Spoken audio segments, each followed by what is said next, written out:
Mr. Squidward, welcome to the night shift.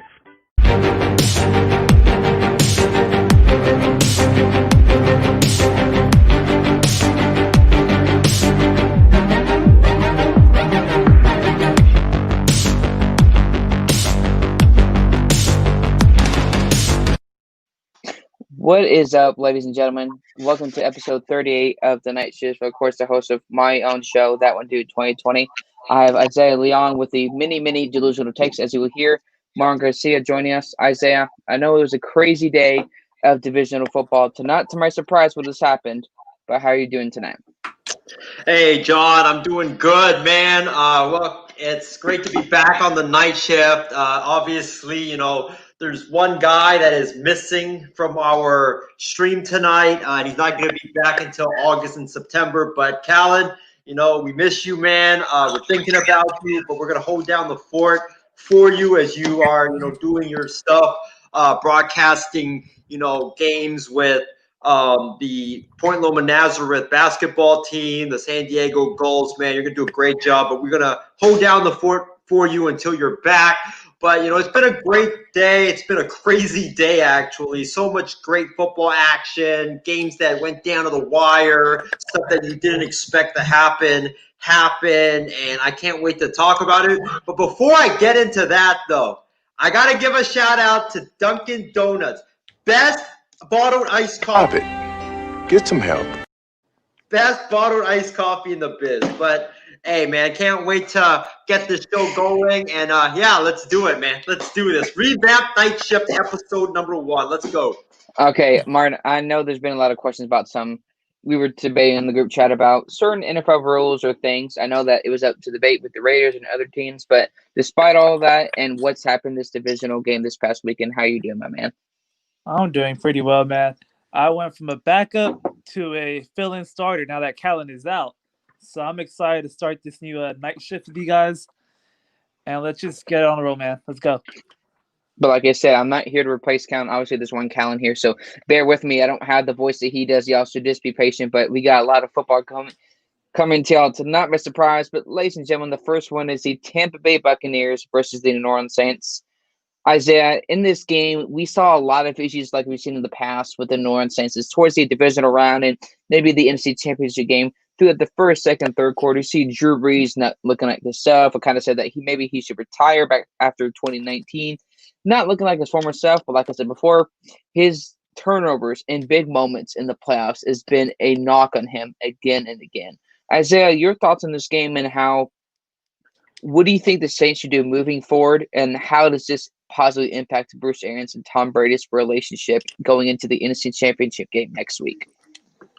All right, so first of all, I'm going to give my thoughts on this game. And ladies and gentlemen, you guys might want to get your cameras out. You guys might want to get your recording devices out, because you guys are about to witness some history right now on the MI6 Sports Network. I am actually going to take responsibility and going to take the L on this game for the first time in what seems like forever. Cause I never take the L on any game. I always just make excuses as to what happened, why my teams that I picked lost. But tonight, I am actually going to take the L on this game.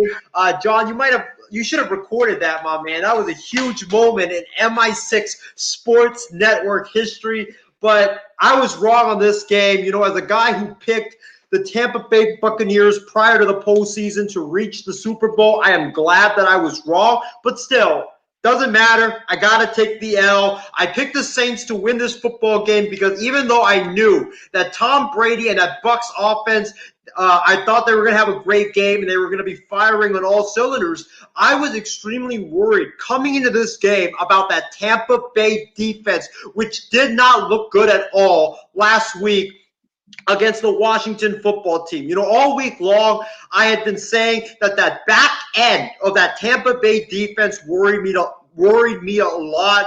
guys like Carlton Davis, Sean Murphy-Bunting, Levante David, Antoine Winfield. They looked lost last week against the Washington football team. And I said that if they didn't get their act together, Drew Brees and the New Orleans Saints offense would have a field day torching that back end of that Buccaneers defense. But, man, that Buccaneers defense, they answered the bell tonight. They responded big time after that porous performance last week. Carlton Davis had a phenomenal performance in this game. He held Michael Thomas, who is one of the best wide receivers in the NFL, to 0 catches. I mean, that's amazing. That is freaking phenomenal. Great job, Carlton Davis. And then Sean Murphy-Bunting. The guy had a pick. He was critical down the stretch in coverage against those Saints wide receivers. And then Levante David. I got to give that man his due credit after I ripped him this past week. His assignment tonight was to follow Alvin Kamara everywhere he went. And I thought that, with this matchup, Alvin Kamara going up against a linebacker, I thought that it was going to be game over for the Tampa Bay Buccaneers. I thought that Alvin Kamara was going to torch the Tampa Bay Buccaneers in the running game and in the passing game. But if you look at the stats, Alvin Kamara was held to only 18 carries for 85 yards. I mean, that's decent, but it's not what we've seen in the past from Alvin Kamara. And in the passing game against Levante David held him to 3 catches for 20 yards. I mean, that's just amazing right there. And then, you got to also give credit to Devin White. This dude is the catalyst of the Tampa Bay Buccaneers defense. He didn't play last week against Washington, and that defense looked absolutely lost last week without him, and they struggled a lot. But tonight, he came back, and this Buccaneers defense looked like a completely different defense from last week. Devin White was all over the place. He was fantastic in coverage. He had a pick against Drew Brees. He forced the game-turning fumble of Jared Cook as the Saints were driving down the field with a 7-point lead. They were driving down. They could have taken the lead, but Devin White said, nope, not on my watch. He stripped Jared Cook, and the Buccaneers recover, and that's basically what turned the game right there. He was tremendous against the run. He was also in Drew Brees' face all day long. Just a tremendous game all around by Devin White. And, man, I'm telling y'all this. If this Buccaneers defense plays the way that they played tonight with the performances by Levante David, Sean Murphy-Bunting, Carlton Davis, and Devin White, I think Green Bay is in a whole lot of trouble. I truly believe that it could be a rout if this defense plays the way that they played tonight next week at Lambeau Field. But moving on to the Tampa Bay Buccaneers offense, Tom Brady, he was tremendous, especially late when it mattered the most. He struggled early, but he picked it up late in the game. The offensive line, they kept the pocket clean for the most part and gave Brady ample amounts of time to throw the football. Scotty Miller and Tyler Johnson, the 2 forgotten men out of the Buccaneers wide receiver corps, they made big-time catches in the fourth quarter, which helped the Buccaneers secure this win. And also, the one thing that I kept saying every time after the Bucs played, regardless if they won or lost that game, was that I know that the Tampa Bay Buccaneers, they got so many lethal weapons in the passing game with guys like Mike Evans, Chris Godwin, Antonio Brown, Rob Gronkowski, but they need to run the ball more so you can have a balanced attack and teams would be more vulnerable against your passing game if they have to crowd the line of scrimmage and respect your running game. And Tampa, they ran the football extremely effective in this football game, especially early on when the passing game couldn't get going. Leonard Fournette, he had 17 carries for 63 yards. He was extremely effective early on in this game. He was taking guys with him everywhere he went. It seemed like, every time he ran the football, you had like 3, 4, 5 defenders had to come in and tackle him. That's how hard it was to tackle Leonard Fournette. And then Ronald Jones, he had 13 carries for 62 yards and a big run late in the game that really stood up the Buccaneers deep in New Orleans territory. But, man, that defense, they answered the bell big time, forcing 3 Saints turnovers, which I think was very, very critical for the Bucs to win this football game. Just an all-around great effort by the offense, the defense, and the special teams, with Ryan Suckup making two field goals that they really needed the most. Bradley Pinion with great punts to pin the Saints deep in their own territory. Just a great game overall by the Tampa Bay Buccaneers. And, John, in terms of your question about what's next for the New Orleans Saints, honestly, I don't know, because Drew Brees, he's going to retire after this game, or he retired after this game. He's probably going to make that decision in the coming weeks. But if you look at their quarterback situation right now, I don't trust Jameis Winston. I know that he had that great pass tonight against the Bucs defense and blown coverage, but I don't really trust him. Taysom Hill, I think he's more of a runner than a passer. I know he had success when Drew Brees was out, but I still don't trust him. I could see the Saints going out and maybe trying to engage with the Houston Texans for Deshaun Watson. Maybe that's what they could do to get that quarterback position solved. Maybe they can go out and draft a quarterback, but it's very unclear what the Saints are going to do. Drew Brees, even though he struggled tonight, he still is going to be a big loss for that New Orleans Saints organization. They have a big question mark now at quarterback. I don't know what they're going to do, and until they figure it out, I think you have to say that next season Tampa Bay is the favorite to win the NFC South, especially like with Brees retired. Matt Ryan, he's going to be gone this offseason. Brady's probably going to be like the only top or the last top quarterback in that division. Teddy Bridgewater, he might be gone as well. So you might be looking at Brady plus, Taysom Hill and a couple of rookies. So I think Tampa Bay, I think they're the favorite next season right now. And also to your question about Bruce Arians, I think if you look at what happened in the end, especially I think with 40 seconds left in the game after Tampa Bay had secured the victory, Tom Brady and Bruce Arians, they embraced. They were extremely happy. They were extremely celebratory. And I think that a lot of the rumors about Brady and Arians' fractured relationship, I really think that's overblown. I think they have a good relationship. I do not believe those rumors. I just think that Arians, he's a guy that a lot of these quarterbacks, when they played for him, they just say that they love playing for him. And I think it was just the media trying to create some a fractious relationship between Brady and Arians. But I think that this win does great for Brady and Arians' relationship, but, great win for Tampa Bay and on to Green Bay, like Bill Belichick would say.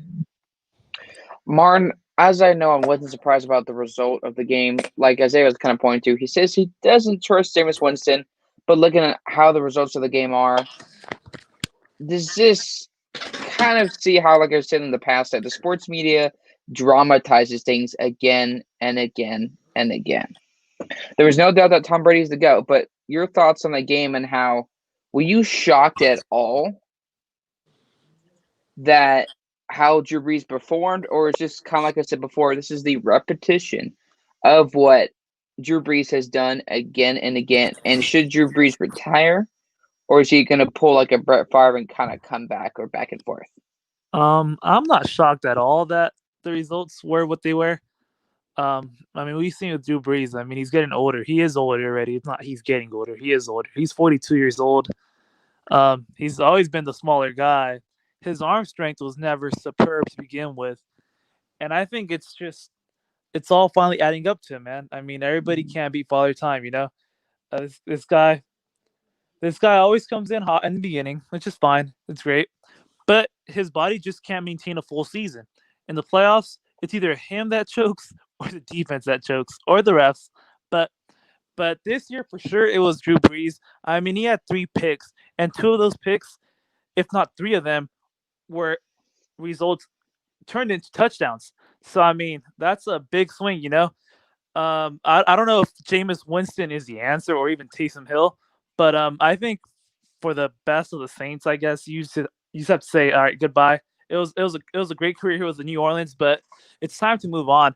And whether that be with Jameis or with Taysom or even a rookie or whoever they trade for, they can't trade for Deshaun. They have a lot of dead money. I personally was not shocked. Tom Brady still, even though I'm not a big fan of Tom Brady, he hasn't regressed as much as these older quarterbacks like like Drew Brees, like Peyton Manning back with the Broncos when he regressed big time that final year, or even like Big Ben where he has these great games and all of a sudden he sucks. Like if he's old, which he is old. I think for the sake of the Saints, I think he retires, and I think they probably stick around with Jameis for 1 year, just because who can you really draft? Because your draft pick will be a top 25 probably, so you're not gonna get yourself a top 3 quarterback in the draft. You can probably draft a quarterback in the first or second round, but you still gotta polish him. I think you give it a go with Jameis Winston, and I mean, you get ready for that 7-9, 8-8 season. Jameis Winston's not a bad quarterback. I mean, we saw him throw 3,000, 5,000 yards, my bad, but he throws a crap ton of picks. That's his only issue. So probably just write him out. That's probably your best solution for now, short-term solution. As for the Bucks, I mean, the Bucks did what they do. I mean, people doubt Tom Brady every single year, and he always proves us wrong, regardless of the Patriots. And I guess even now with the Bucks, this guy is a living, walking legend. Brady, the first 2 games against the Saints, he got kind of rattled here and there. This game, he cemented it. I mean, he had two short touchdowns. The running game was great. Fournette was great. He had over 100 scrimmage yards, 63 rushing, 44 through the air. I think this whole team is ready. I mean, the Bucks are going to come into Green Bay, and I think they might upset Green Bay because Aaron Rodgers also. I mean, since his last Super Bowl run, which is a long time ago, over a decade ago, Aaron Rodgers has kind of had a team that either chokes or the guy himself just can't carry that team enough. You know, the Packers have always been kind of suspect to me. Even last year they were suspect, and they got exposed last year. I think this year it'll be the same thing. They're gonna get exposed by this Tampa Bay, and the Tampa Bay defense not even elite. It's not elite at all, but I think they'll get exposed. I think Aaron Rodgers and his whole offense, outside of Devontae Adams, will get exposed. I think Tampa Bay is heading to Super Bowl again. Not again, I guess. Tom Brady's heading to Super Bowl again, and unless you have a Tom Brady that's in the 40s and higher, a 40-year-old quarterback does not work, man. It's just they get older, man. Their arm strength gets weaker, their whole stamina gets slower. It just is what it is, man. The only person that has ever played this long at this point is Tom Brady. So I just think that's all there is to it, man. Ladies and gentlemen, what if I told y'all again? It says in the Bible, and we teach this in real life, you respect your elders when you poke the bear. And when Tom Brady is backed up in a corner, ladies and gentlemen, what does Tom Brady do in the team he is on? They are going to deliver. I said back in March and April of last year on my show, Tampa Bay Buccaneers are a Super Bowl contender. People laughed and said, "Oh my gosh!" And Isaiah, you're right. The sports media tends to dramatize certain stories to make them more dramatic than what they really are, and that's why I was like, "There's no way Tom Brady, Bruce Arians, just their story or their relationship is that bad." I mean, think about it. Were there any he dealt with Antonio Brown and all those guys? If he can deal with Antonio Brown, I guarantee you, ladies and gentlemen, he can deal with Tom Brady. I'm not surprised with the results of this game. I've said this again and again. And Callan, I know you're watching. This is not the ref's fault this time. The Saints don't come marching home. They're called the Aints. Get the paper bags. Get the toilet paper. You're going to be sponsored by Charmin because you play like doggy doo-doo in this game. Now, I am very critical of the team and Drew Brees, but there's no doubt in my mind that he's a first ballot Hall of Famer. With that being said, though, with all that butt kissing there, Drew Brees, I've said this before, in the playoffs, when it matters, Drew Brees will have a turnover in a key moment, and when it matters most, Drew Brees can't get it done. And I do believe, I said, he is not 100% healthy. On that second to third interception, Isaiah Martin, you saw that, or I think it was the first, second, or third one. You saw the way he threw that. There's no way in my genuine football mind or any of y'all's mind that Drew Brees' shoulder is 100% healthy. That's not the Drew Brees we know. That's not kind of throw that Drew Brees is ever going to make. You can't blame it on the refs, Callan. That's Drew Brees. There's no doubt he's a Hall of Famer in the future first ballot. But we saw that Drew Brees isn't what he used to be in life. You have something, you're good, especially in the NFL. I believe he's going to be one of those very few rare quarterbacks, and maybe I'm wrong, where after the NFL, he adapts quickly right after. I was 3 years old when he came into the NFL. We know what Drew Brees is about. But like I said, again, I'm not a Tom Brady fan just like Martin, but I can appreciate consistent, continued greatness no matter what type of field you're in, especially being a genuine football fan as I am. You don't poke the bear. Tom Brady backed up in the corner. This whole team, they are going to get it done. This is really not a surprise. At some point, I understand there's always going to be haters about Tom Brady and Antonio Brown, and I get it. I understand that, he's saying Antonio Brown's kind of a troublemaker and all this. But I said this before, and maybe I'm wrong, but I'm going to go out and let me say this. I think Tom Brady saw something different about Antonio Brown behind the scenes than what we did. Because Tom Brady is not a guy just to bring somebody in just randomly and then trash him out. He brought him in New England for a very good reason. He's a big contributor to this game. And we saw Tampa Bay's. It's not just using your star receivers. I understand you got Mike Evans out. You still got Rocco Gronkowski, who's coming back next year with Tom Brady. The gang's back again. You saw Scotty Miller, all those guys being a big factor. They have a great receiving corps, not just in the starting 1, 2, or 3. They relied on all the guys. They spread the ball around. The running game didn't necessarily show in the numbers, but in the playoffs, just like it did with the Browns last week, the Nick Chubb numbers didn't always completely show, but they made a big run to set the tone of the game and pretty much set it for the Tampa Bay Buccaneers. I understand we're so imaginable with Drew Brees and his numbers, but those is what I call empty calorie stats. Where do those big numbers get you in the playoffs? I don't have the numbers pulled in front of me, but Drew Brees has a losing record in the playoffs. Drew Brees' last Super Bowl appearance was in 2010. I was in 6th grade, and I'm 23, be 24 this year. I'm not surprised how the result of the game is. I said last year, Tampa Bay is a Super Bowl contender. Maybe Bruce Arians can finally get one of those big Super Bowl rings. They have a great core all around. Brian Leftwich, Todd Bowles, who failed as a head coach, but they all know their role. And this is a team where, and this is what a lot of other teams need to pay attention to. You could have your great starting 1, 2, or 3 receivers, but what if those guys go down?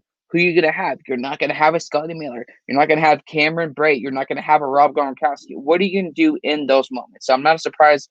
Result of the game. Do not doubt Tom Brady. But, of course, go into the comments real quick before the next game we cover. James Gonzalez says, hi, everyone. Nice MJ drop. That was me that I worked on last night, specifically for Isaiah and the roast of Isaiah on my show on Thursday. Casey King comes in and says, good evening, guys. And, Casey, I'm sorry for your loss. Get that casket ready, my man. Casey King also comes in and says, I'm not surprised the Bucs won. Me either. Don't poke the bear. Yes, I did pick the Saints to win a close one. The Bucs got it done in the 4th. And credit to them. Bucs versus Packers should be a good one. Congrats to them, and I give them credit. Brady, he still knows how to get it done. And Casey, that's exactly what I've said. Unless Tom Brady has one leg, unless Tom Brady has one arm, never count him out. Of course, this last one here we got. He says, Isaiah's Bucs will not root the pack in Lambeau. If they do beat the Packers, it will be a close one. No way this game will be a blowout. Without a doubt, KC, I think Aaron Rodgers has learned from the first time. But there's no doubt in my mind. Colin comes in before we move on to the next topic. Isaiah Leung, I'm watching you. Hi, Allcorn. Hi, Mr. Garcia. He is watching you to make sure you do not change on your sport takes. Again, I'm not – hopefully I do okay of a good job, but just beware with this here. Again, this is the new edition of the new revamped edition of the Night Shift, episode 38, with, of course, for John Allcorn, Isaiah Leung, and Martin Garcia. But Isaiah, the Browns and the Kansas City Chiefs game, I did go for the Browns, and I'm still rooting for them. Not because I'm a Browns fan, just because I like to see a story of redemption. We kind of saw in this game where Patrick Mahomes went down. Some people were debating in the group chat that was that a dirty hit or was that a dirty play? Isaiah, your thoughts on this game is, were you surprised of how it turned out? And do you think that Patrick Mahomes' injury is as serious as we think it is? Or were we just overplaying like the media does? First of all, listen, I wish Patrick Mahomes all the best and a speedy recovery, regardless if his injury is bad or not. You never want to see any player get hurt, especially a star player like Patrick Mahomes. So I wish him nothing but the best.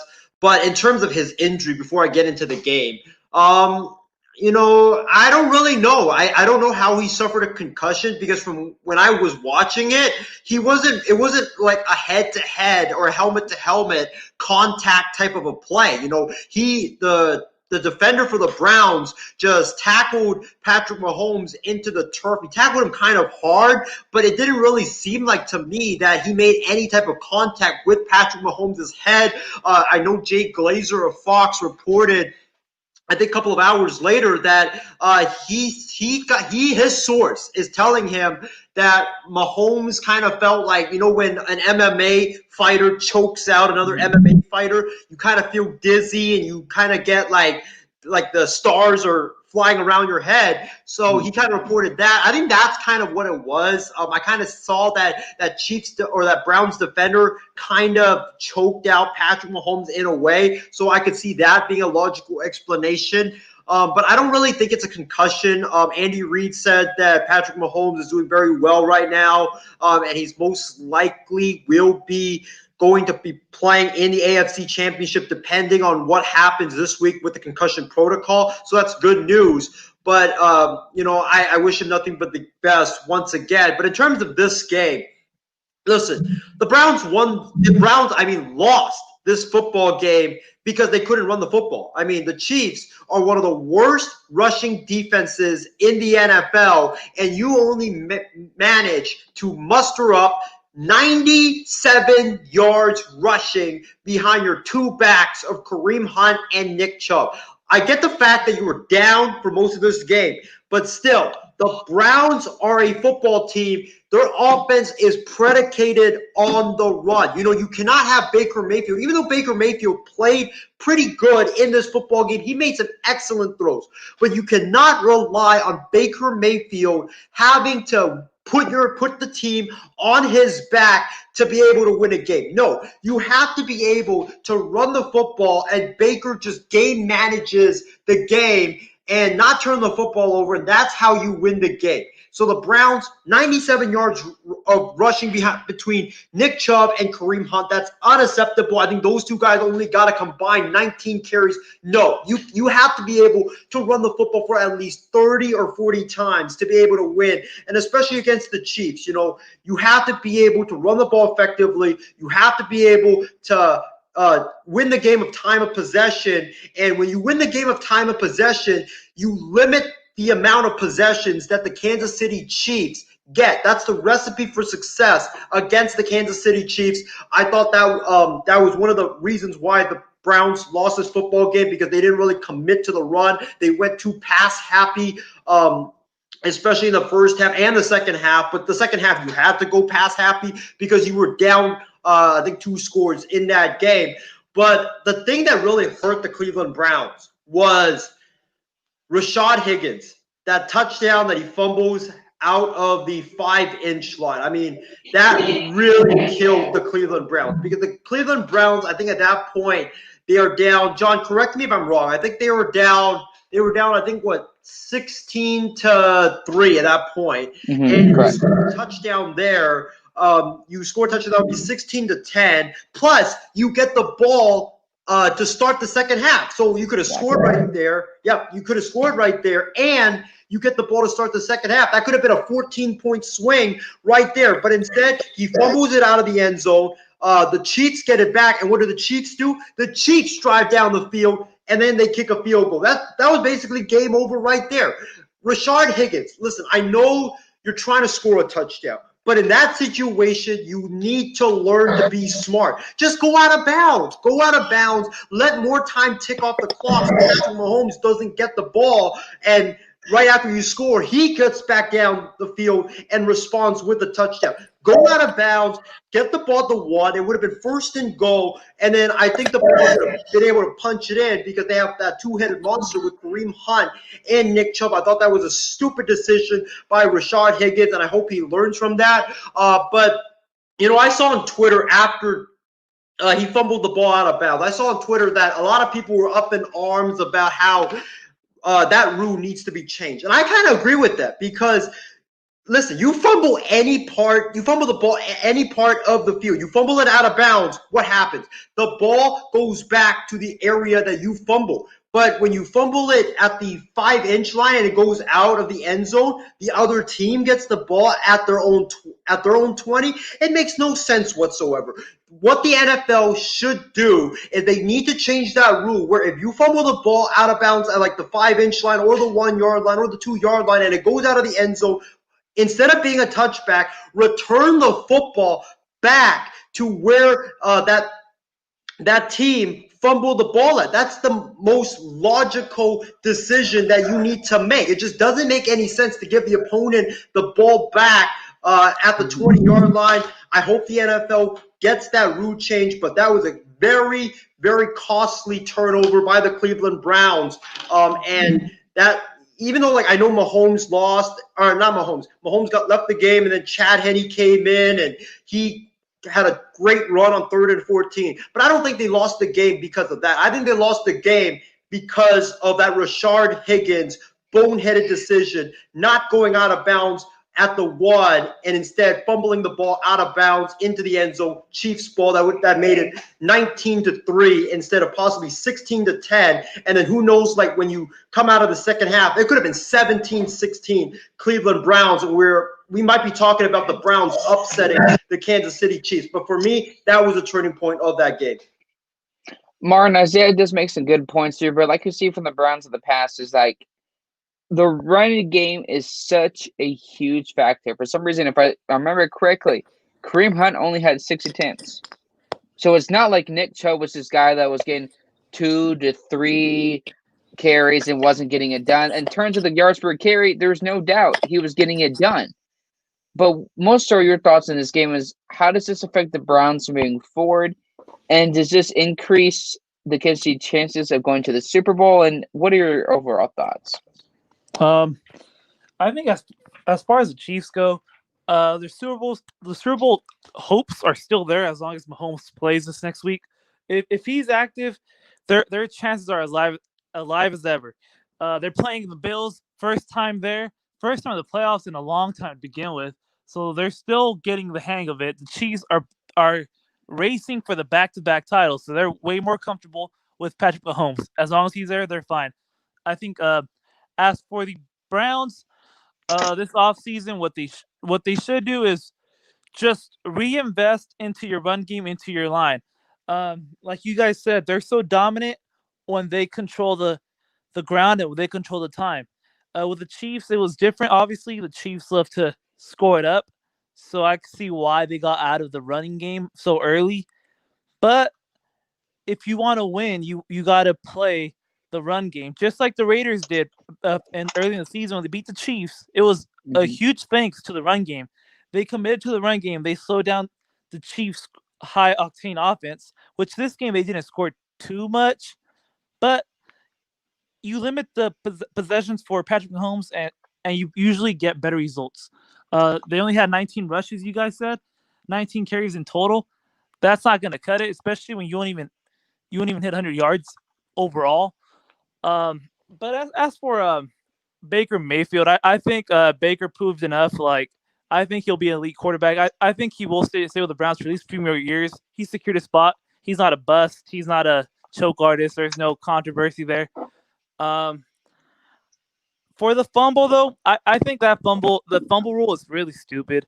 We saw this Derek Carr twice already in his career, and it's cost the Raiders 2 games his whole career. It's called the Derek Carr rule for a reason at this point.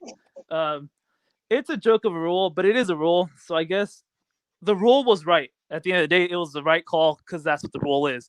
But they should definitely get rid of that, man, because like Isaiah said, that could have been a 14-point swing because they were right there. They were going to score a touchdown, and they would have been down by a field goal. And then after that, it's a halftime. You get the ball back with momentum on your side. The Browns literally could have been just one bad play away from making this game a totally different outcome. It's the truth. Especially once Mahomes went out. I mean, it was very close. It was very, very close. So I think the NFL should definitely get rid of that rule like this offseason if possible. Because this literally could have cost the Browns the championship game. It would have been a very fresh championship game. Browns and Bills, that would have been golden. It is what it is for now. But like I said, for the Browns, just reinvest, just trust your own process. I mean, that run game is elite. Nick Chubb is elite. Kareem Hunt can be elite too. They have one of the best 1-2 punches in the league for a reason. I think just keep reinvesting to your running game. Next time you play the Chiefs, try to make it a run game rather than I guess just try to keep up with Mahomes and the Chiefs. It won't happen. And I think the Chiefs will be fine. I think the Chiefs will, as long as Mahomes is fine, which I heard from what I was reading online, it's not as bad as people were making it out to be. It's just another news story just to get more clicks. That's all it is from what I've been reading. I think Mahomes will be fine. I think he'll come back. Against the Bills, they should have a very good shot going back to Super Bowl. But you never know. I mean, Josh Allen has been playing lights out as well, as has their defense. So we'll see what happens there. But I really do think the Chiefs are fine. They're not stressing too much about this concussion. Let's just let them recover from the concussion, pass the protocol, and they'll be fine. They'll be forgetting about it by Thursday. And that's my take. I am not a Browns fan, but of course I've been rooting for them. And like I said, for the future, there's no doubt in my mind they're fine. Baker Mayfield's the guy. Baker Mayfield doesn't have to be on the long list of Browns quarterbacks.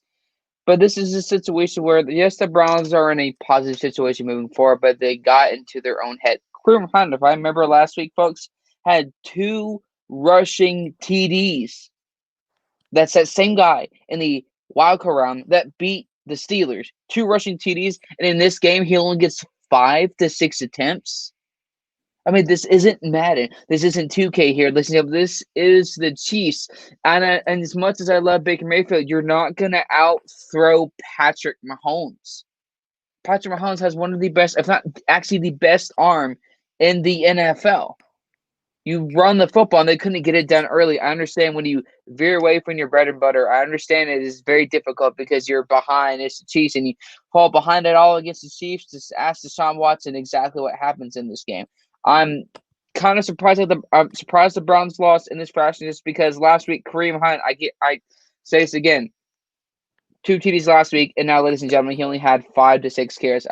Coaching, I said, you had a great story last week. It is a great thing, but it's time to move forward. Let's not get distracted by that. I think that was part of a big factor in this game is the Chiefs is no matter what, until the clock hits 0, never cut them out. But I do agree that rule is ridiculous. It is dumb.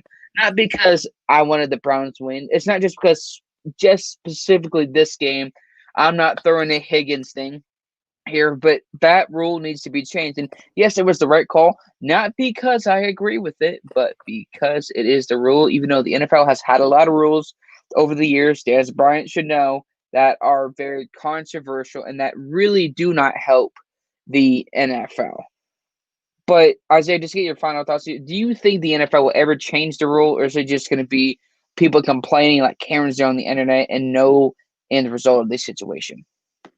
I think they will. I think they will this offseason because I think right now, a lot of the fans right now, if you look at all the social media platforms, they're in uproar right now over it. And normally when you have a lot of fans in uproar, the NFL takes action and changes the rule. Just look at what happened after that Saints-Rams NFC Championship game a couple of years back, where I think it was the non-pass interference call that the refs missed, and what ended up happening after that game, and after Sean Payton and Drew Brees and all those Saints players and coaches started whining about it, and the Saints fans, I think they had a petition, and the fans were in uproar. The NFL changed the rule, and they put in a new rule where you can challenge no calls for pass interference and you can challenge pass interference calls.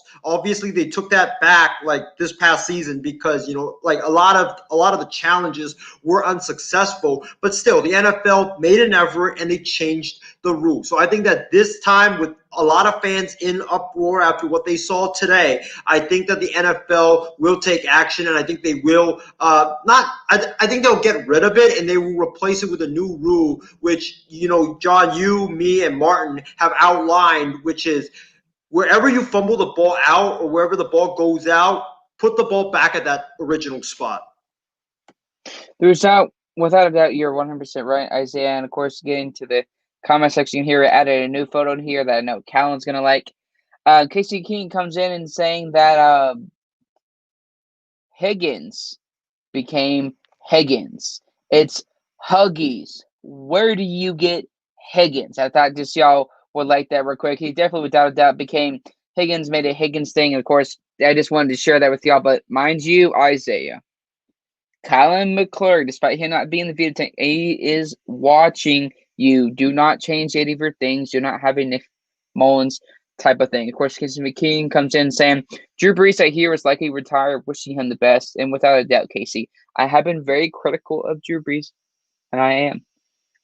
But there's without a doubt, Drew Brees is a future first ballot Hall of Famer. Casey King also comes in and saying, I see Saints probably going with Jameis Winston for a year and then go from there. This is exactly, I believe, what Martin Garcia was saying a couple of moments ago.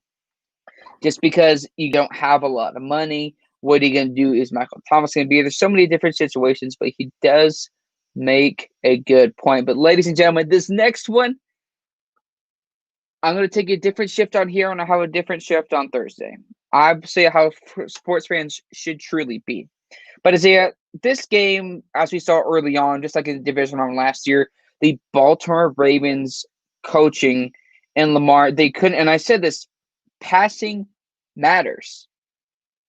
And that is one of the many, many things the Baltimore Ravens could not do in this game, just like it did last year. Lamar Jackson threw the ball 59 times. I don't care what kind of quarterback you are in the playoffs. You do not throw the ball 59 times. Lamar couldn't get it done early on. And, of course, he had the injury to his you-know-what, and potentially injury being out moving forward that could hurt him to next season. But overall, your thoughts on that, and who is to blame for the Baltimore Ravens loss aside of this? And are the Bills finally back in the AFC East, as I've said, for the almost past 1 year ago?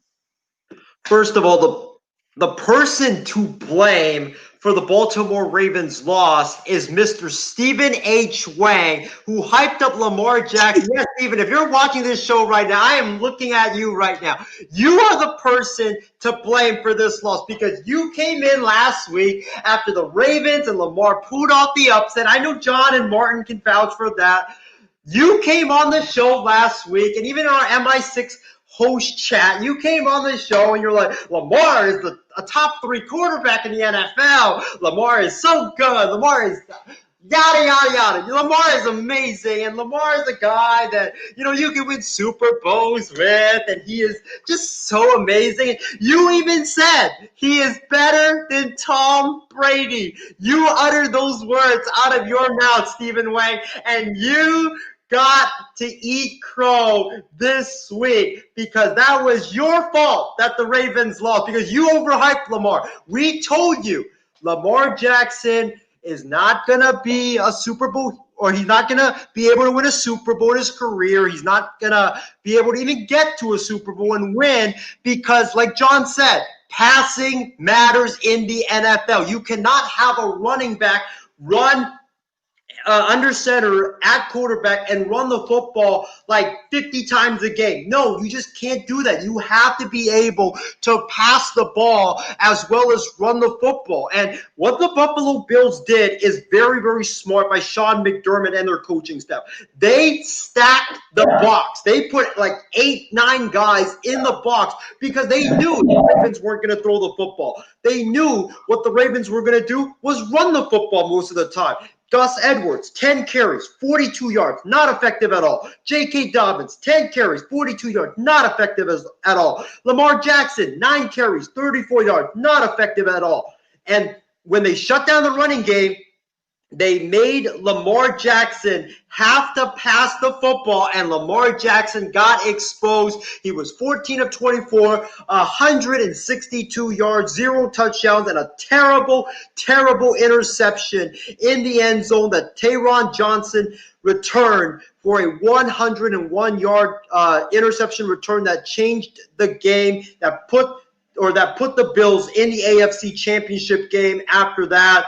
This was a great game. It was a defensive battle from start to finish, but that interception by Lamar Jackson, in which he clearly missed Taron Johnson going across the middle and following that receiver and reading his eyes, that was what killed the Baltimore Ravens. I honestly do not believe that the Baltimore Ravens will win with Lamar Jackson. They might win a playoff game here or there, but they're not going to win the Super Bowl with Lamar Jackson, because you cannot just run the football constantly. You have to be able to have a threat when it comes to passing the football, just like Josh Allen. Last year, the first 2 years, Josh Allen was more of a runner in his first 2 years. He was very raw when it came to passing the football. But look at this year. The Buffalo Bills, they didn't win any playoff games when he was just a runner, because the teams would just stack the box. But when Josh Allen, revamped his passing skills and his mechanics, guess what happened this year?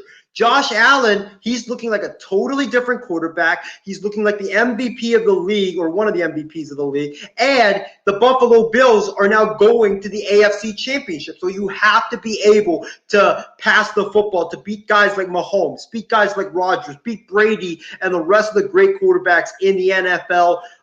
That's why the Baltimore Ravens, they lost this football game, because no matter how great your defense is, if you can't get any sort of passing offense, you're not going to win anytime in the NFL. That's why the Ravens are going home. Morgan, a lot of people overhyped the Ravens this year. Like I said, you can't be run, and expect to win Super Bowls, much less playoff games. Looking at the mistakes the Baltimore Ravens made last year versus this year, who do you think is more to blame? And what do you think the Baltimore Ravens need to do moving forward? And are the Bills back, and can they be the biggest threat to the Chiefs, not just this year, but moving forward? I personally believe the Bills are back. As soon as we heard about Tom Brady leaving, I think we figured the Bills would be the team to take over the AFC East. The Dolphins are close, but they're not there. They need a quarterback, man. If you want a quarterback, you're never going to be there. The Bills have their franchise quarterback. The Patriots do not. The Dolphins possibly, but probably not. And the Jets, they still don't have their franchise quarterback. So they're the only one team in the AFC East that has a franchise quarterback. And for that reason, they are the team that are for real, and they'll be there for a long time. I think they'll be the biggest threat to the Chiefs, at least for the next 3 years. As for the Ravens, though, I think you still got to blame Lamar Jackson, man. He is still just a scrambler. We've seen so many scramblers throughout our whole watching history. We've seen it from Michael Vick. We've seen it to Kaepernick. We've seen it with RG3. Vince Young. Cam Newton. We've seen it with so many guys. And usually the first 2-3 years are amazing, and then they fizzle out. Unless you become a passer, you're not going to be a great quarterback, man. Lamar Jackson's going to get figured out unless he starts learning how to properly pass a long ball, how to pass the mid-range, and just get used to being a quarterback first and then a scrambler second. Scrambling is not bad, but you have to make it a secondary trait, not a first thing you look for is a run, because you just can't win like that, man. What last running quarterback has won the Super Bowl? Let's be real. None, really. You could maybe Russell Wilson. He's not a running quarterback, though. He could run, but he's not a running quarterback. So I think the Ravens, moving forward, what they got to do is get Lamar a trainer, a passing quarterback trainer, maybe a legend or somebody, help him with mechanics, and just have him be like Josh Allen. How he was a runner at first. He was kind of scared of passing. He got comfortable passing. Maybe it was through training or whatever it was. You got to figure out what they did and do that to Lamar. Or else in a few years, he'll just be another, forgotten running quarterback, man. Because the Ravens are a good team. They really are. It's just they're very one-dimensional. very much run, run, run. Lamar's going to bail us out, and that's all. And this week it didn't happen. I mean, he threw a freaking 101-yard pick six. Was it?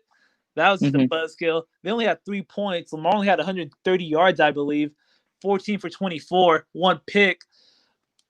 And he looked lost out there, man. So it just is what it is. I think the Ravens, moving forward, they stick with Lamar, but you double down on him, and you definitely get some trainers for him. Please get some trainers for him, or else he'll just be another forgotten running quarterback that could never get the job done. Simple as that. If this doesn't show, as much as I loved Vince Young back in the day, my first ever quarterback, to play a college football game and to come to the NFL, you had to have some type of passing. Martin said a good points. Yes, Russell Wilson was a runner, but what was his primary thing was being a passer. Look at the numbers before the 2020 NFL season. I'm not as surprised about this game. Looking at the Ravens, you can't be run, and expect to win games, much less playoff games. It's the same thing as last year. We're not truly being surprised.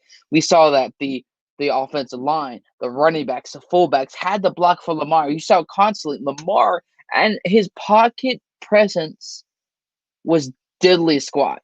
You couldn't find Lamar Jackson as a passer. I mean, you saw certain times in the pocket, he was looking like, oh my gosh, what am I doing? And the Baltimore Ravens were looking at Lamar Jackson like this. Come on, do something. Because Lamar Jackson as a pass is nothing. Like you said, Kaepernick, Vic, all of these guys that were so flashy. It's not about being the most flashiest player. It's not being the most sexiest topic in the NFL. When's the last time a sexiest topic in terms of a team or a player really got it done? You could say Mahomes, but yes, he's a little bit mobile, but he has the best arm in the NFL. We saw with runners in the past. You say passing doesn't matter?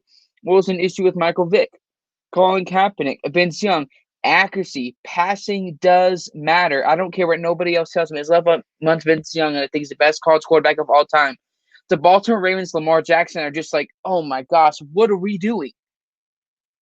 We can't be surprised that they undervalued the Buffalo Bills and they overhyped themselves. I said this for almost a year. The Buffalo Bills are back. Even before I knew Tom Brady was going to go to the Tampa Bay Buccaneers, I said, look what Josh Allen did with John Brown and Cole Beasley, a guy that who can also rap. This is just not a surprise how the result of the game won, in my genuine opinion. The Bills are a team where they finally can have some hope. Jim Kelly can probably have a smile on his face. You know what? He's going to finish the job that I never could. And the biggest issue from the Bills for me in this game, the running game does matter. But Josh Allen can substitute it with him coming out of the pocket and his mobility. I was sold on him as a quarterback in 2019 against a weak game, or against the Minnesota Vikings in 2019. That sold me him as a quarterback. I understand the accuracy thing. What did he work on in this game? Passing. So if Lamar Jackson can get a similar type of trainer or coach like Josh Allen did, look what Josh Allen's completion percentage was, I believe, less than 60%. His first years, now it's almost 70% in the MVP conversation, or at least should be in the MVP conversation. From what he did last year, barely completed 50-60% of his passes for barely 32 to 3,300 yards this year. We can't be surprised how the Bills played in this game. The Ravens, we got so amazed with Lamar Jackson. Look what he's doing as a runner. Like I said, until they beat a real team with him as being a passer, none of what they do matters as a runner. You look at, oh my gosh, the Bengals. He's never beat a good team. His record against the Chiefs is diddly squat. So I'm sorry to break all of y'all's hearts here. There's no way. The Ravens aren't back. They haven't been back since they won that Super Bowl in 2013 when I was a freshman in high school. When we all have things we struggle with in a job, we need to be able to swallow our pride. This is not a bad thing. You got to focus on what you're good at and work on it. If Lamar Jackson is not willing to work on that, I'm not saying he's not their guy moving forward, but there are going to be a lot of internal questions. Is Lamar the guy? Did we kind of overhype him? Did we make a mistake of drafting Lamar Jackson here? Of course, some of the comments are saying here, Casey King comes in saying, Bills, I think, will run the AFC East for a while, and they might not be the Chiefs this year. Well, I could partially disagree, but we'll see what happens. But I do see them being a threat in the AFC. for years to come. I tried to tell you even before the Stephon Diggs trade, who Stephon Diggs had a career year. Testing does matter, ladies and gentlemen. This one I do agree with. And Steven, I'm glad you finally were able to throw the white flag and finally realize that Lamar Jackson and the Baltimore Ravens team are not legit in any way. This is how he feels about Lamar Jackson and the Baltimore Ravens. But ladies and gentlemen, the Baltimore Ravens were unable to defeat the Buffalo Bills in the divisional round. This last game, though, Isaiah, kind of took a shock to me in terms of the defensive play for the Rams. I did pick the Packers to win, not because I saw them as one of the best teams in the NFL, because this is the Rams. Jared Goff had that injury. You have your backup quarterback, or was the starter the week before, and then week 17 was able to get it done. Isaiah, more so your thoughts on this game is the Rams had this phenomenal defense. You have Sean McVay. But as we see, Jared Goff isn't able to get it done. The defense isn't able to get it done. Moving forward, what do the Rams need to be doing? And of course, you saw in the rumors this week, some people saying status on Jared Goff for the Rams is Sean McVay is not going to answer that. What should the Rams do at the quarterback position, or should they just take some time and just think about it? First of all, let me say this. Callan? Oh, good. Callan's not here. So let me say this. No, don't I'm you dare. changing Don't my you dare. pick I'm to the the host. Packers. No, I'm the host of the show tonight. Don't you flip and dare. But listen, I was wrong on this game as well. I picked the Rams to win this game, and the reason why I picked the Rams to win this game was because I thought that they would, use the recipe that the 49ers provided on how to beat the Green Bay Packers last season. What I said on No BS on Friday was what the Rams had to do was run the football effectively, because the Packers, their defensive line, their defense in general, they are one of the worst rushing defenses in the NFL, in addition to the Kansas City Chiefs. So I thought that, guys like Cam Akers, Malcolm Brown, Darrell Henderson, they would have a great day, just like Raheem Mostert, Tevin Coleman, and the 49ers running backs did last season against the Green Bay Packers, because those Packers their defensive line, the run defense is just terrible. But, John, I think the tale of this game was the Green Bay Packers' dominance at the line of scrimmage. I mean, Green Bay's offensive line bullied and pushed the Rams' defensive line all day long. They opened a ton of gaping holes for the Green Bay Packers running backs. I'm looking at the stats here. Aaron Jones, he had 14 carries, 99 yards and a touchdown. He was averaging 7 yards per carry. I mean, that's just amazing. Jamal Williams followed him up with 12 carries of his own, 65 yards. A.J. Dillon, I believe that's his name, 6 carries, 27 yards. The Packers ran roughshod on the Rams defense all day long, and when the running game was getting going like that, Aaron Rodgers, because the Rams had to focus a lot of their attention on stopping the run, Aaron Rodgers, he had a clean pocket, and he was able to deliver big-time passes after big-time passes down the field when the Rams weren't expecting the pass. I mean, Allen Lazard was open for a lot of the time. Jalen Ramsey got exposed in this football game. Devontae Adams torched him. It was just a complete effort by that Packers offense.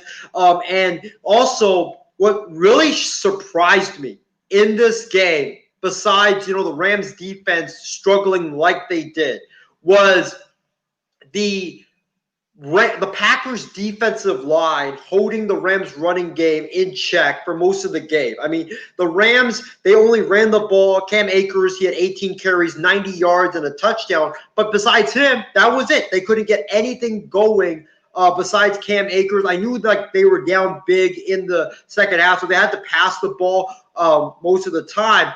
But the running game couldn't get going. Jared Goff, he wasn't really getting a clean pocket the entire day. The Packers' defensive line clamped in on him after they stuffed the running game.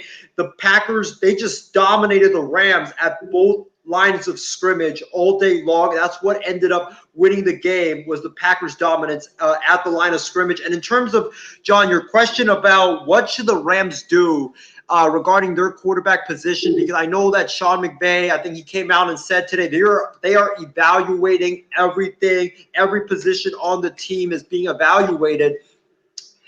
Listen, I think you have to stay with Jared Goff because Jared Goff is still owed a massive amount of money. I don't think a lot of people are going to take that contract from the Los Angeles Rams unless you maybe throw in like a first rounder, and maybe you have to eat some of that money. But that's the only way you would trade Jared Goff. I don't think Deshaun Watson is an option for the Rams because I don't think do the Rams even have first round picks this year? Because I know The Rams have they still owe money, I believe, for Brandon Cook's contract, and he has $30+ million or so in cap. If they release him, it's 25 million in dead cap minimum, and they owe Todd Gurley this past season. So too many questions, and the Jalen Ramsey contract too. Yeah, plus I think the Jaguars own the Rams' first-round pick as well, because I know the Jaguars have 2 first-round picks. So the Rams, they just don't have enough draft capital and assets to trade for Deshaun Watson. I think your best option right now is to stick with Jared Goff, just play it out, see what happens, and maybe in a year or two, then you can move on from Jared Goff. But I think right now you got to stick with Jared Goff. Martin, this game to a lot of people just kind of show, like I've said about the Rams in the past, where they're a team that has a great defense, but when it comes to Jared Goff delivering in a big moment, he never has. You can go back to the Super Bowl. But more so your thoughts on this game is the Packers defense looked very well, but we've seen this in the past, and then when it truly matters, they choke. Mhm. What more so your thoughts is, how do you see the Packers next week in the NFC Championship game? And what do you think some of the uncomfortable conversations the Rams are going to have behind the scenes this offseason? As for the Rams, I think it's just normal protocol to say we're going to evaluate what we can and not have anything set in stone. But the reality is they'll probably keep Jared Goff at least for another season minimum, if not 2. The contract's still there whether they like it or not. Nobody's going to want to trade for Jared Goff's contract unless you're giving back some big dough, some big draft picks, or big players. So it's not going to happen. I think the fact is Jared Goff remains there whether they like it or not. Maybe they still believe in him, maybe, who knows? But he's going to be there at least for one more year. But you are right, though. Jared Goff can never prove that he has the it factor. And it's not like Jared Goff is playing with a bunch of scrubs on his team, man. He's always had Robert Woods.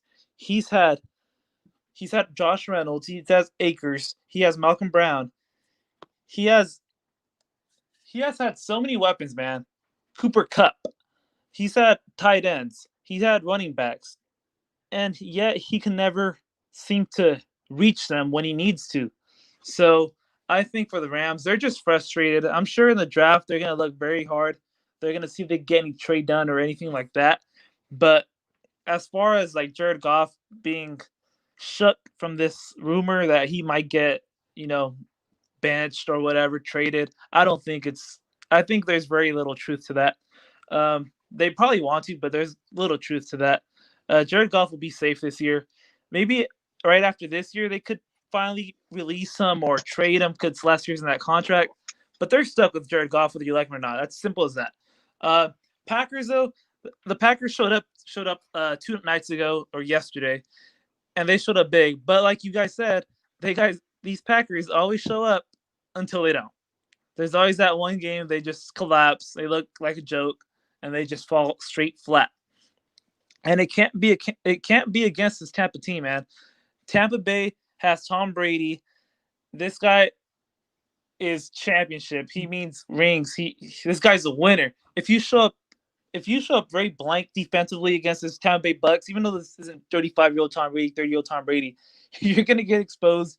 You're gonna get exposed bad. This Tampa Bay team has a lot of weapons as well. Evans, they have Evans.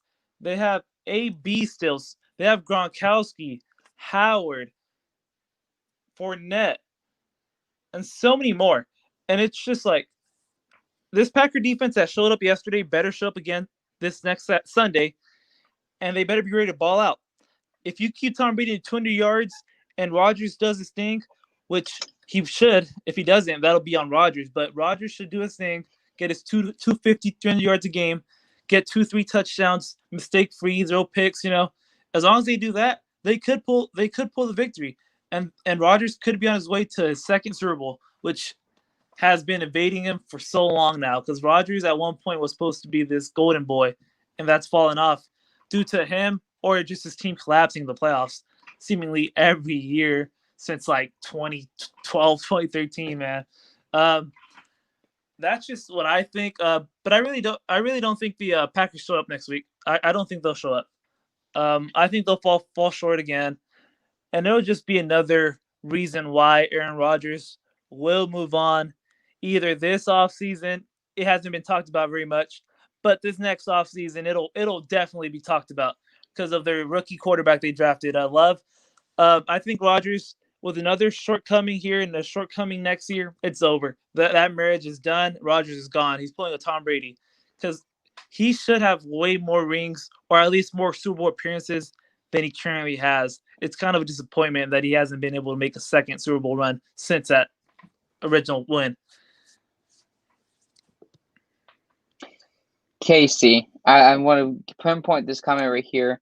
Rams defense went Higgins yesterday. Isaiah, it's Huggies. Let me just make that very, very abundantly clear, Casey, with that very amazing comment. Let's break this down. I looked it up. They can't afford to release him until 2023. Jeez. Dead cap for this next year, according to this, is about $65 million. You look at 2022, less than $31 million. And then it starts to kind of get more downhill in 2023. And they have less than $8.62 million. So at that point in 2023, it is much more manageable. But ladies and gentlemen, if this is not a lesson that when you have a quarterback, ask the Eagles as so many different quarterbacks, you don't pay him too early. You don't pay too much at the quarterback position before the quarterback has proved it, before a quarterback has won a big game. And what did the Los Angeles Rams do yet again that many, many teams have done in the past? Clearly, in the NFL, folks, history does and will always repeat itself. I'm a little bit surprised on the result in this game in terms of not because the Packers won, but because this is a defense with Aaron Donald. Aaron Donald, at a certain point in the game, was out and, of course, didn't come back in for a short amount of time. So I'm really curious to see what really happened. But this whole team it's not about having the best weapons on paper. That doesn't come into results on the field in wins and losses, none of this other stuff matters. Having the best weapons on paper matters as much as this. It's empty. It has no factor. It does nothing for me. It does nothing for the team. Sean McVay did say that, we're evaluating all the positions. Well, realistically, it doesn't matter what you do. This isn't matter when you can turn off the cap.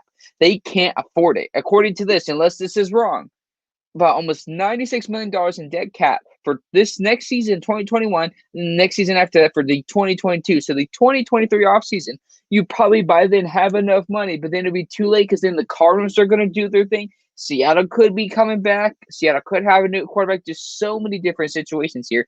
If this isn't a different lesson to franchises, this is not what you do.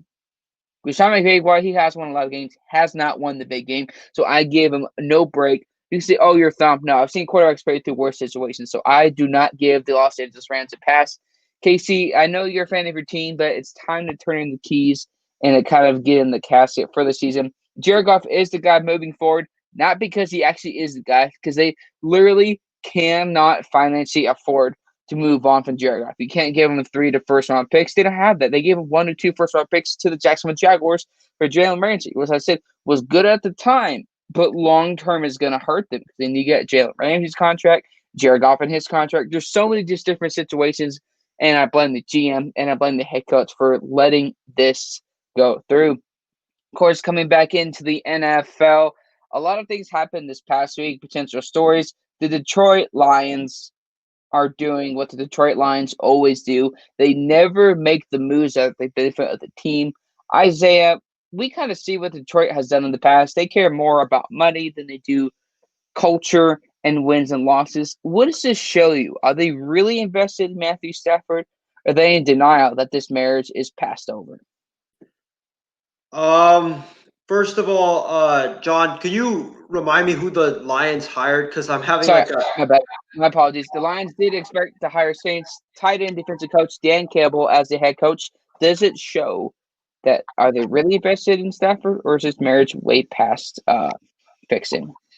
Well, first of all, let me say this. I don't like this hire one bit from the Detroit Lions. I'm not trying to knock Dan Campbell. I hope that he does well in Detroit and proves me wrong. But I think that this hire is at the bottom of the barrel when it comes to NFL head coaching hires this offseason.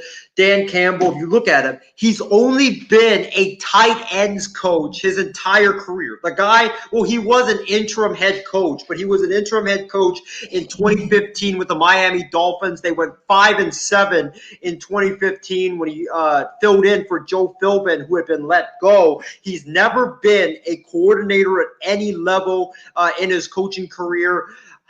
He's a guy that's not really an X's and O's guru. He's more of a motivator and a team leader. Listen, I like this hire if it was college football. I think it would have worked out in college football because college football, all you need to be a good head coach in college football is you have to be good at motivating. You have to be good at recruiting. And I think Dan Campbell would have made a great college head coach. Just look at Ed Orgeron. Ed Orgeron, not an offensive guru, not a defensive guru. So is Dabo Sweeney, not an offensive guru, not a defensive guru. They are guys that just motivators, team leaders, guys that galvanizes the troops, guys that can recruit.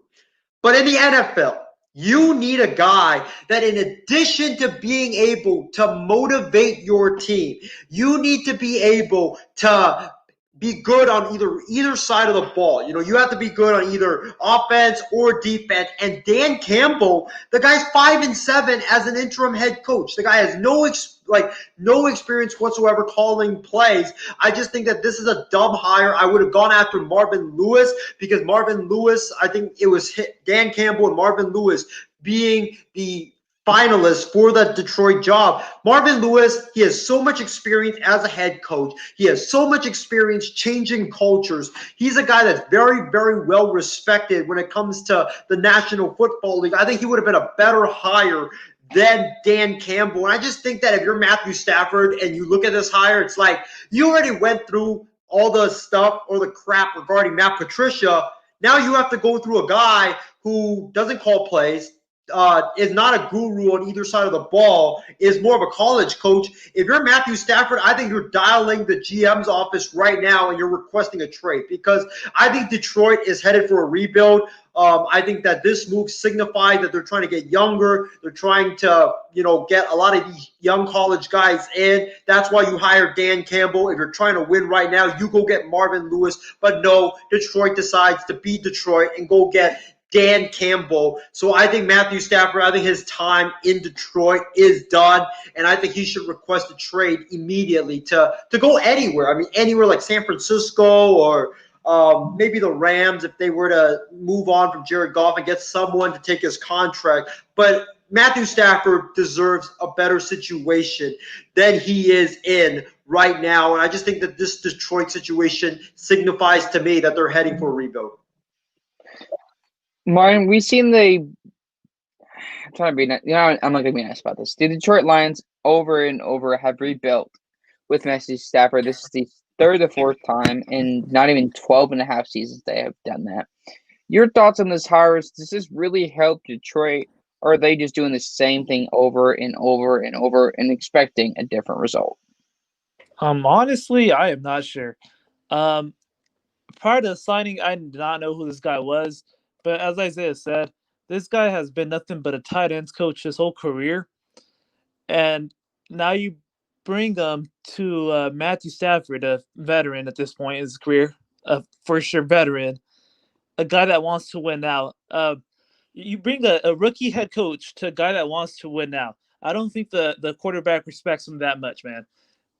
You want somebody that knows how to win. You don't want somebody that's gonna take a few years to learn this thing out, figure this out, and then potentially compete.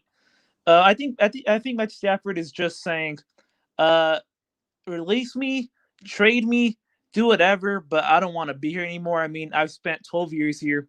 We can't win. If we can't win with actual coaches, we won't win with a guy that still has to learn. Um, I think just for the sake of Lions, just trade him, get some assets, get some picks maybe. I mean, you're trying to rebuild anyways. Get some draft picks here and there, and just go all in. Because if they would have signed a seasoned coach already, you understand they're at least competing, trying to compete. But with this, it just shows that they're going towards a real rebuild, a complete rebuild, rather than a reload, which would just be get a real coach and get some more veterans around here and see if you get a few more wins. But it's clearly going to be the other way, which is you draft as much as you can, get as much picks as you can, and give it a few years. We're still rebuilding. So even if we suck next year, the next 2-3 years, it's fine. We're rebuilding. And I don't think Matthew Stafford wants any part of that. So like Isaiah said, trade him to San Fran, trade him to Las Vegas, trade him to wherever you want. But get Matthew Stafford out of there, man. He will, if he doesn't get traded this season, man, I promise you next offseason, once they end the season worse, he's going to demand a trade. And they're going to be in a type of Deshaun Watson situation where it's kind of like, I don't want to be here anymore. Please get me out of here. Right now, it's still respectful enough where it's not to that point. It's not to the point where it's damaging Matthew Stafford's Matthew Stafford trade value. So get rid of him now while you can. And, I mean, if you really want to tank and try to rebuild, I mean, go for it. At least you know what you want. But don't go half in and half out. It's not going to result in any results that you want, at least.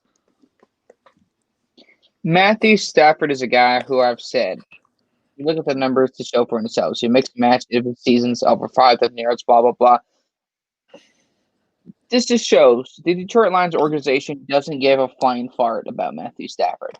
They need a big middle finger to him. This is a big middle finger to all fans out there because I believe this is beyond repair. They've been rebuilding for years. And, of course, like Casey McKinney comes in and says they have been rebuilding for years. And they have been since he's been drafted in the 2009 draft. You have a guy like him who's Mahomes before Mahomes in terms of maybe the extent of his arm talent. But if you're going to be rebuilding around the same quarterback for the third or fourth time, I think it is definitely over. But I think Matthew Stafford is his personality. Again, I don't know. I've never met him, but I think maybe a little too nice where he's not going to demand a trade. But he needs to, ladies and gentlemen, because the Detroit Lions are never going to win. Ask Barry Sanders. Ask Calvin Johnson. Ask so many guys over the years. They are one of the teams that go 0-16, I believe, under the same leadership. You hire a tight end coach. I mean, guarantee, yes, Marvin Lewis would have been a better solution. But at the same time, it's kind of a lose-lose situation here is that they don't have a better option. You got Dan Campbell or Marvin Lewis. You're kind of in a sucky situation. What do you do? Marvin Lewis or Dan Campbell? You don't have a third or fourth or fifth or 10th option to choose from. This is not a coaching carousel that Isaiah kind of did get a little bit wrong with the Jets and many other teams. But they have no other options. So what do you do at that point? Detroit does what Detroit is going to be. And even if top higher head coaches were available for the job, there's no doubt in my mind that those guys would never, ever come to Detroit because we know what the Detroit Lions are about and not about. It's really not a surprise that they're never going to be winning. Matthew Stafford, if you see this, demand a trade. I have too much respect for you as an NFL quarterback. But coming to more quarterback drama here, note this is not a soap opera. This is real NFL stories. They're coming up. Deshaun Watson may have played his last snap for the Texans. Y'all kind of know a little bit of my thoughts about Isaiah. This just shows that, like I said, back when the DeAndre Hopkins trade happened, I made a title of the podcast saying, Bill O'Brien needs to be fired right now. You trade away the best weapon. You get David Johnson, who hasn't been the same since 2015 to 2016. You see this organization doing the same thing over and over. Finally, address the offensive line. You overpay him. He's undisciplined. Just ask David Carr back in the day. Your thoughts on, did Deshaun Watson play his last game for the Houston Texans? Or is this kind of a story where the Stephon Diggs, we don't really know what the end result is going to be at this time? I think that's a very tricky question because I think that Deshaun Watson, do I think that he's played his final snap with the Texans? I don't think so, honestly, because I think that the Houston Texans are going to do what the Houston Rockets did and hold on to him until they can get the absolute best package available for Deshaun Watson. They're not going to trade him for a fifth-round pick. They're not going to trade him for a sixth-round pick. No, they're going to trade him for a couple of first-round picks and maybe a young, budding star player, maybe a quarterback as well. So they're going to trade him for a monster package. And until they get that monster package, they are going to hold on to him because, hey, they've got him under contract for, I believe, the next 4 years. He signed a massive contract extension last off season. So they've got him under contract for a long, long time. They have leverage over him right now. I know he is disgruntled and he really, really wants out. But you guys know the NFL. It's like it's not like the NBA where the players have all the power. No, in the NFL, it's more of the team has all the power in front of you unless they get that right package. So Deshaun Watson can demand a trade. He can not speak to the owner. He cannot take phone calls. But unless the Texans get the best package available, no, I don't see him being out of Houston unless Houston gets what they want. Martin, this is a situation where this goes back to Bill O'Brien criticizing DeAndre Hopkins about his situation with the baby mamas. And like I said, we all make dumb decisions. We have no reason to judge. But Deshaun Watson had an MVP year, almost 5,000 yards. All these different scenarios. You say J.J. Watt going after Deshaun Watson after the game, apologizing, saying, "We suck, you know what." Do you think that he is done in Houston? And like I said, I kind of made a good point there. Is he going to be at the Houston Rockets where they do get a lot of high trade for him? Do you see a lot of teams going after him? Or are they going to wait till later in the offseason when in March all of these moves are happening again and again and again? I personally think if Deshaun gets traded, he will get top dollar value. The Texans will get top dollar value for him. It's not like Deshaun Watson is a toxic guy. Even if he demands a trade and at first they don't want to, he's not the guy that's going to sit out. He's not the guy that's going to do a lot of foolish moves just to get out of there. But I think Deshaun Watson's last snap happened already, man. He's been there for one too many years already. He's seen Mahomes win a lot of games already, and he's seen his team just keep falling short, etc., etc. Injuries happen. J.J. Watt says his team isn't good enough. Also, I mean, when a lot of leaders want out, you know something's wrong. So I think they'll keep him. I think up until April latest. And after that, it'll be really the best offer comes in and he's gone. Simple as that. Whether that be the Niners, the Patriots, supposedly the Raiders, who knows, man? There's so many teams that could reach out and go throw picks in there, throw players in there. But I do think he's out of there. I don't think he stays another year. There is no reason for him to stay another year. I mean, each year that passes by, they're going to lose a little bit less value as the contract becomes smaller. And a disgruntled guy and disgruntled leaders, as J.J. Watt and himself, when you have that, you don't have a winning formula. Even if they're the best players in the world and they're very disgruntled, they are not going to perform to top value. They're not going to perform to their actual level. And it'll reflect. It won't be good leadership. It won't be good anything. So I think the Texans here should just say, hey, he's for trade. Who has the best offer? Throw it in there. And who has the best offer by April or May or March? Just accept that deal, move on. And same thing with J.J. Watt, probably, honestly, because both guys are very disgruntled. And I don't think the Texans are in a position where they could just say, give me 1 more year, give me 2 more years, and I'll turn it around. I promise. I don't think they're in a position to do that. So I think his last snap happened already. It is what it is. Move on, Houston fans. Maybe you'll get a package of Jimmy G or Derek Carr draft picks. I would have said even like Khalil Mack if Trubisky didn't turn it around in the postseason. But you're gonna get talent. You're gonna get draft picks. You'll just have to find new quarterbacks. It is what it is, and just do it now rather than later. Start the new process sooner, just to see the brighter days even sooner as well. Simple as that. Isaiah, of course, you had a couple more thoughts on this Deshaun Watson and the drama that is more than The Bachelor. I don't know why people watch that. What are your final thoughts on this before I give my honest Judge Judy take?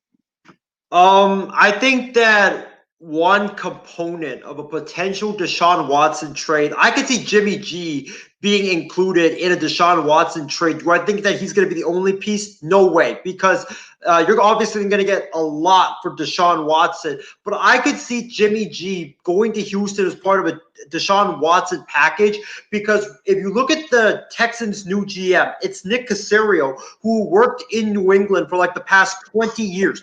The Texans president is Jack Easterby, who worked for the Texans for like the last 10 years. So Jimmy Garoppolo, he knows those two guys. He has very good relationships with them. He's very familiar with them, dating back to their Patriot days. So I could definitely see Nick Caserio and Jack Easterby, even like partying with Deshaun Watson and wanting Jimmy Garoppolo back, because they have they're very familiar with Jimmy Garoppolo.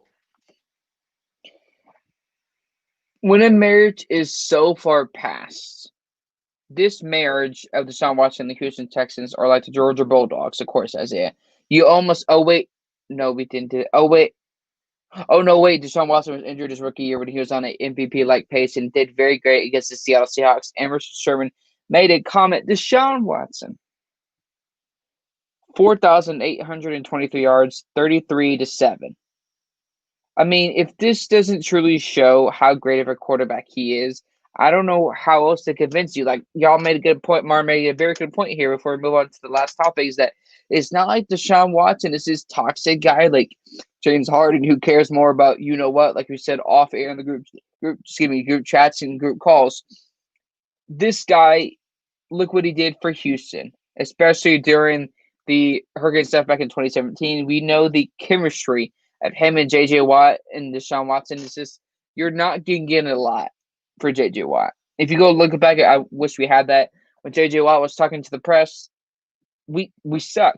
Fans come to our games. Fans come watch our games. They do tailgate. They do all this. Take time out of their day. J.J. Watt is the soul of the Houston Texans because when Deshaun Watson came. Those were the two leaders. And mind you, this is the same team or the same league that Brian Cushing, when's the last time we heard of him? What truly happened with him? He was supposed to be that star player. What happened with him and McKinney and Clowney? That's the only trade I agreed with. That's the only Houston Texans trade I agree with was Jadeveon Clowney. Because look at Tennessee. Jadeveon Clowney effect, ladies and gentlemen. But Deshaun Watson, like y'all, good point. My final thought on this. By April, he's going to be gone. I know there was a rumor about potentially Bosa and Garoppolo and something else, or I can't remember what it was at the moment. But whatever team does trade for Houston, this is not a Ryan Fitzpatrick. This is not a Marcus. This is not a Derek Carr. This is a guy who they're not just looking at years past. They're looking at this year in 2020, the 2020 NFL season.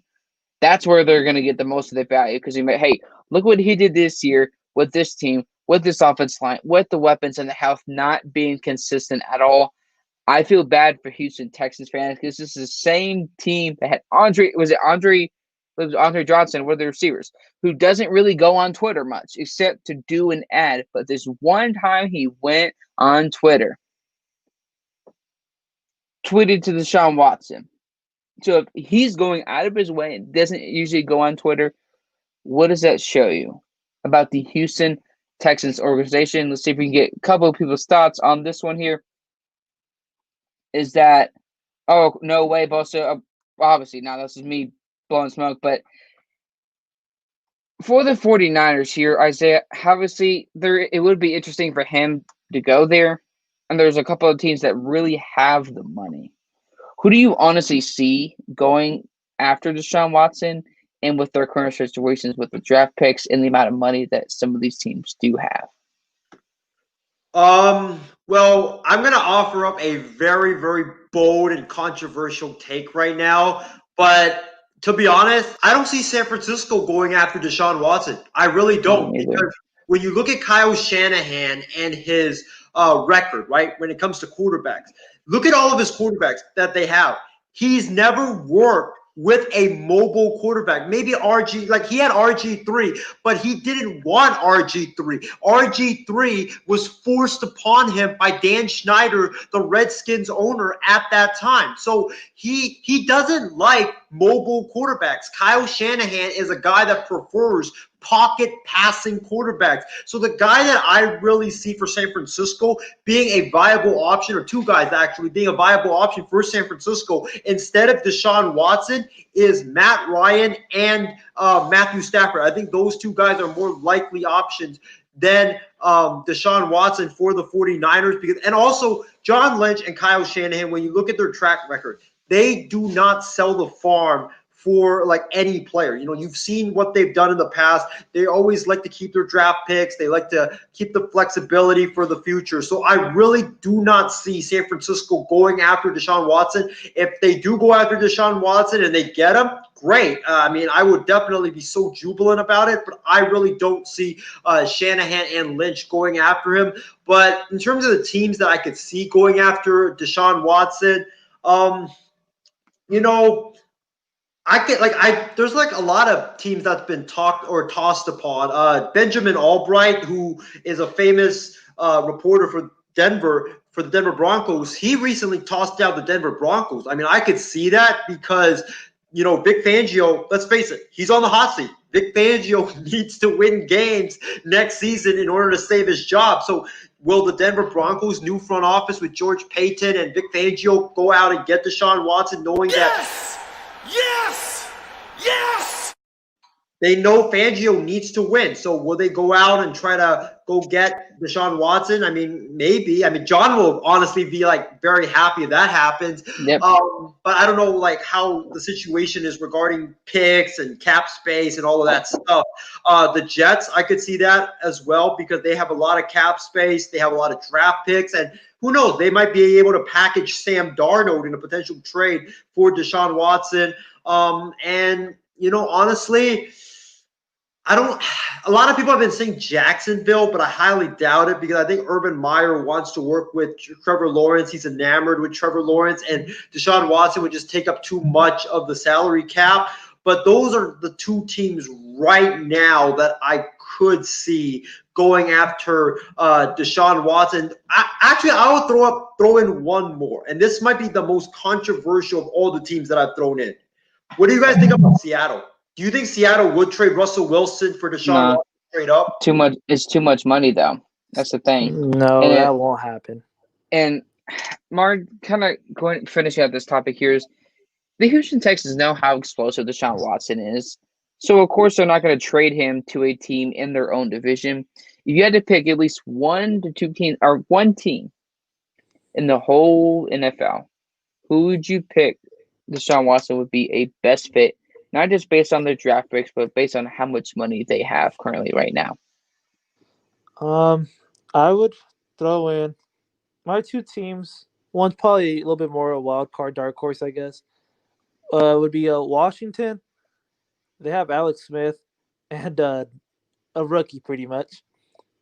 That's very questionable. And then I still think Isaiah's 49ers, man. Jimmy Garoppolo, I mean, we saw him be hurt pretty much all year long. And even when he's not hurt, he is not an elite quarterback. He's not a great quarterback. He's a good quarterback. He's a good system quarterback. But the Niners, I think they feel like they could be back in Super Bowl soon. And if they have the opportunity to trade for a guy like Deshaun Watson, they're going to pounce on it because Deshaun Watson is a real game changer. He could be the reason they make Super Bowl or they lose Super Bowl, really. Jimmy G, like I said, nothing wrong with the guy. He's a good quarterback. He's good. He's a good system quarterback, but he's not a game changer, man. He's not going to win you the game. I really don't believe that. Um, I think if they could trade Jimmy G and possibly a pick or 2, 3 picks, maybe 1 or 2 first rounders and a third round here and there, I think you could do it. And if not, like I said, the Washington football team, their quarterback situation is very questionable. I mean, Alex Smith will not be there very much longer. I mean, his injury history and not only that, his age, he'll be there. He'll be a stopgap until they find the right quarterback. But if they could find that quarterback this year, I'm sure they'd be willing to let go of some of these aging stars that they have on defense. They have a lot of good to great players on defense that are aging, and they also have good enough of draft picks to entice the Texans. Um, Outside of that, though, I really don't have teams that I would say are dying to give up the whole team for Deshaun Watson.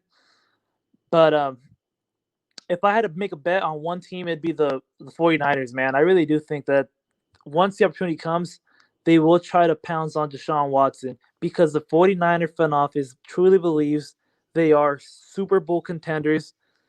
And if they can secure a guy like this, it'll only make that much more clear that they are Super Bowl contenders. This year was a fluke, man. They were injured, and I mean, the quarterback was injured all year too. So I think the Niners, man. If I had to bet my house on it, I'd say the 49ers are the team that will make the most effort to sign this guy, to trade for this guy.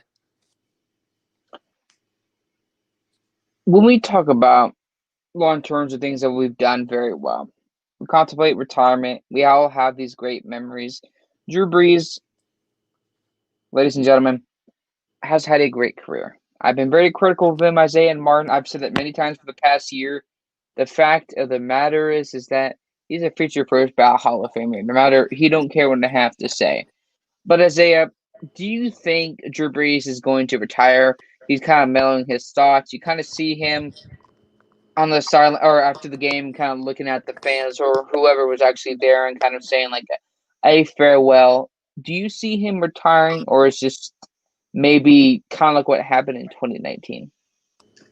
I kind of do. I see him retiring because when you look after the game, what happened, he sprinted or he walked slowly, not sprint, he walked slowly towards the tunnel and he was looking at the crowd at the Superdome the entire time. And, he was blowing kisses to the crowd. He was giving them, fist bumps and stuff like that. And normally when you see that, you know that that's probably his last game. And another telling sign is when he was about to go into the tunnel. He stopped, he turned around, looked at the entire Superdome for one last time, and then went on his way to the locker room. I think that was very telling that that was his last game at the Superdome, last game in the NFL, and he was just trying to savor everything that was going on in that moment. And also you could see during, I think it was when the Buccaneers were about to win the game. I think there was about maybe 3 minutes left. You could see that Drew Brees was, I don't think he was crying, but he looked like he was about to cry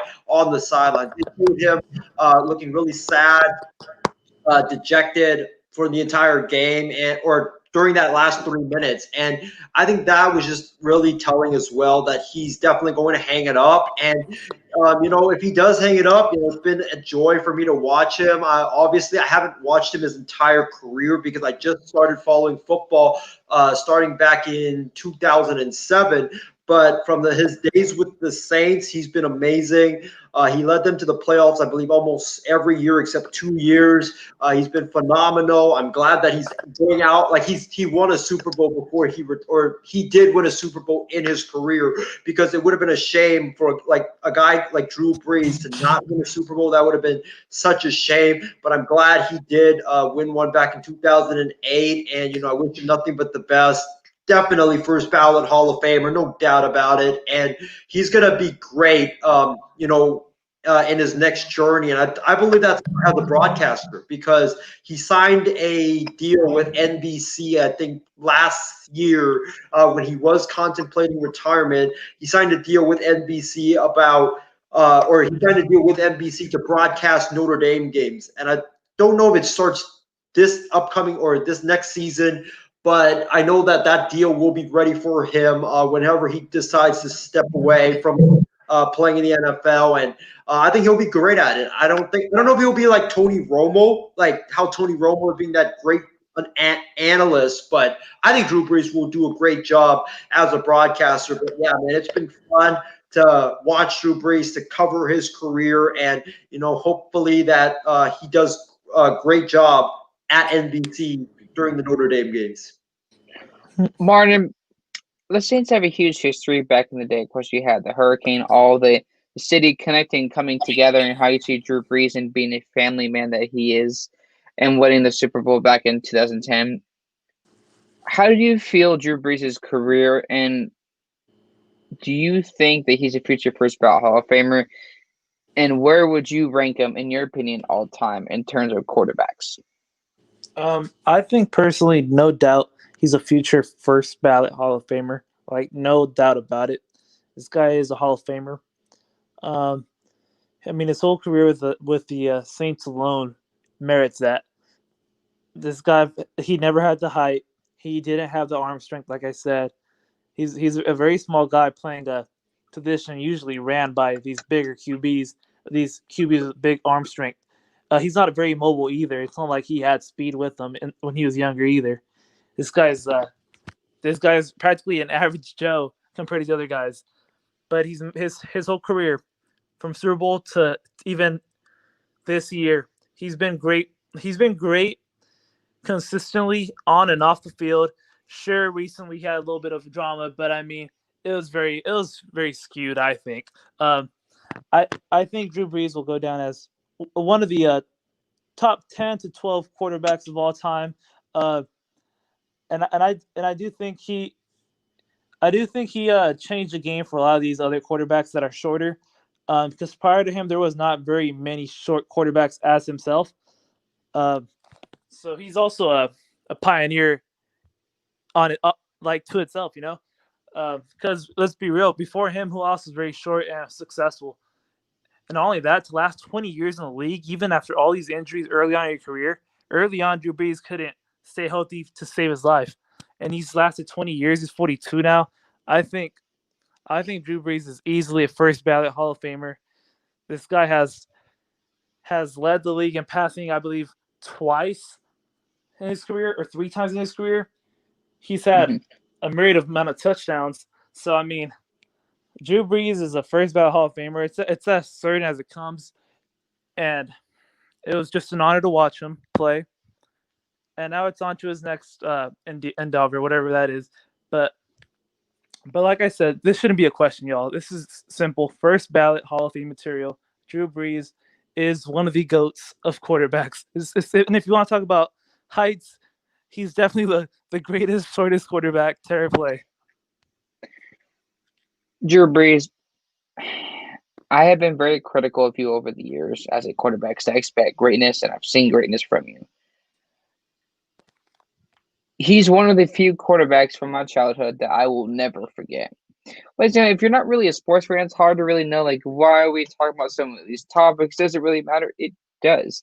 Because when you think about Drew Brees, I think about watching my friends and playing like Madden 06 or Madden 08 and watching all these games on TV in that miraculous season when they were going to the Super Bowl. No matter if you were a Saints fan or not, for that short time, you were a Saints fan. These show that leader brought him together. What's more important than him is how he is as a Christian, a father, and a player, is that I could see him being one of those few players outside, kind of like how Kobe was in the NBA. When you're done in the NFL wasn't your only identity. You can see him doing his own charity. I can see him doing broadcasting. It would be interesting, maybe him having a show with a couple other ex-NFL players. Again, this is a random thought I had, but Drew Brees, I have been very critical of you, but I've admired your amazing career. You gave a lot of us football fans a lot of great memories, especially against the Dallas Cowboys. Christy Wilson is joking there, but really, Drew Brees, thank you for all the memories, though, for on the field and off the field memories. You show how people should be as Christian as men, how we should treat other people.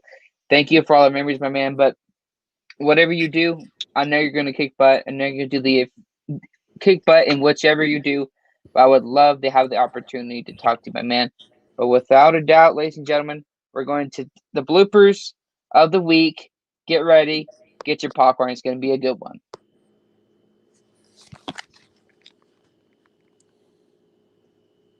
Isaiah, what is the first one we have for tonight? Well, the first one that we have for tonight, we're going to go down from 6 to number 1. And the first one that we have for tonight, number 6, happens at the gym. Take a look.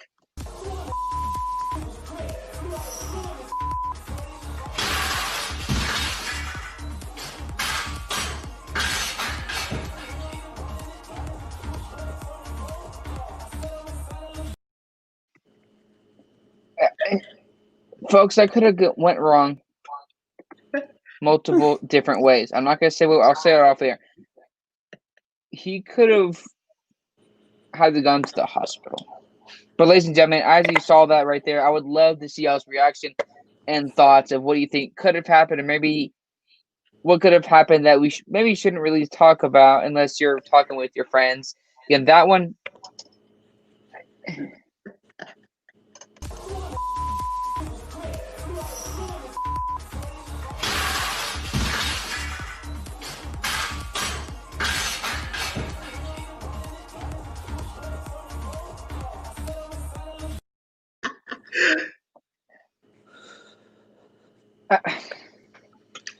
That was super terrifying. bad luck for that I man. have made mistakes in the gym, He's but he's lifting. His way as a guy, like the way he did it, going down, he could have had neck problems to the point where it would look kind of like a T-Rex or a dinosaur going.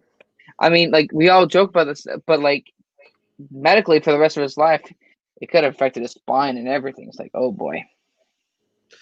Yeah, I mean, he was lifting, and then all of a sudden, I think he drops that thing, and then that thing, the thing that he was lifting hits the bottom of the machine or whatever that thing that you call it, and it flips it over. He's lucky, man. He is lucky that nothing serious, nothing even more serious happened from it. But Martin, what was your reaction to that clip? That's just terrifying, man. That could have literally ended his manhood, I guess, to say it lightly. It's funny, but it's scary at the same time, man. It was so close to going so wrong. Yeah, we might have had or needed an ambulance going to the gym. But John, you want to move on to our next blooper? Our next blooper here is something to do with electronics, but ladies and gentlemen, some people should not have nice things.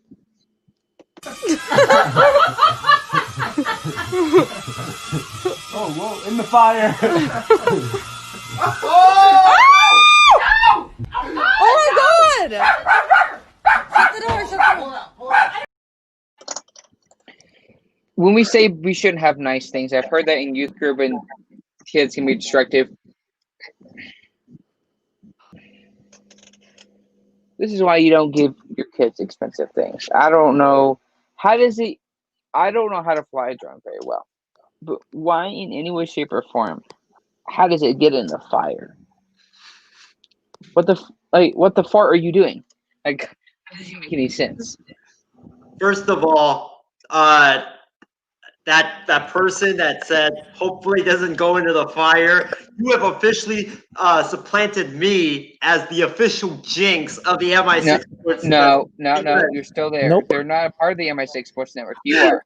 Don't you dare. No, that was, oh my god. Like, first, you see the guy, or they're flying the drone around, that man's back, and then the person next to him, I think, is like, oh, hope it doesn't go into the fire, and then boom, 5 seconds later. What happened? It flies directly into the fire. This is why, ladies and gentlemen, you don't fly a drone in your own home. Really? You fly a drone in your own home, forget crashing it into the fire.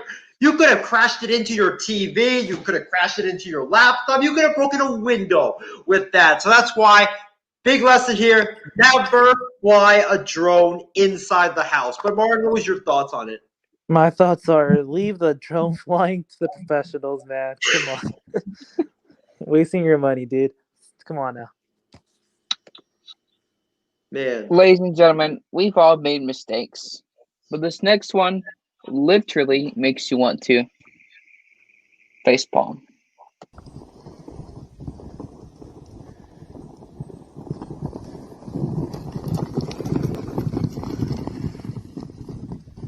Oh,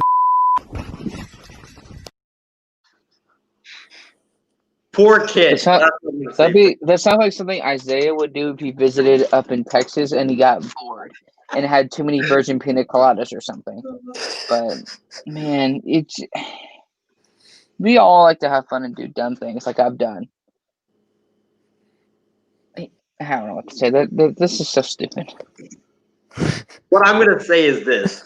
First of all, I feel bad for the kid because the kid was like, I guess, enjoying a nice like ride with the horse, and he's gonna get pulled.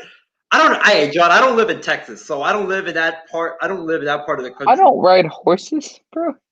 Not all Texas ride horses here, bro, and go right into town to go to Texas Roadhouse and drink beer. Even though I do drink beer once in a while, but those are some of the dumbest. I don't know where they live, but some people shouldn't be taking care of animals, and that right there is enough proof. I don't know, like, because I've never been in Texas. I've never lived there, but I don't think you're supposed to do that. It was like the horse was trying to pull like a sled or whatever. Like, let's take a look at it again. I think the horse was trying to pull the sled.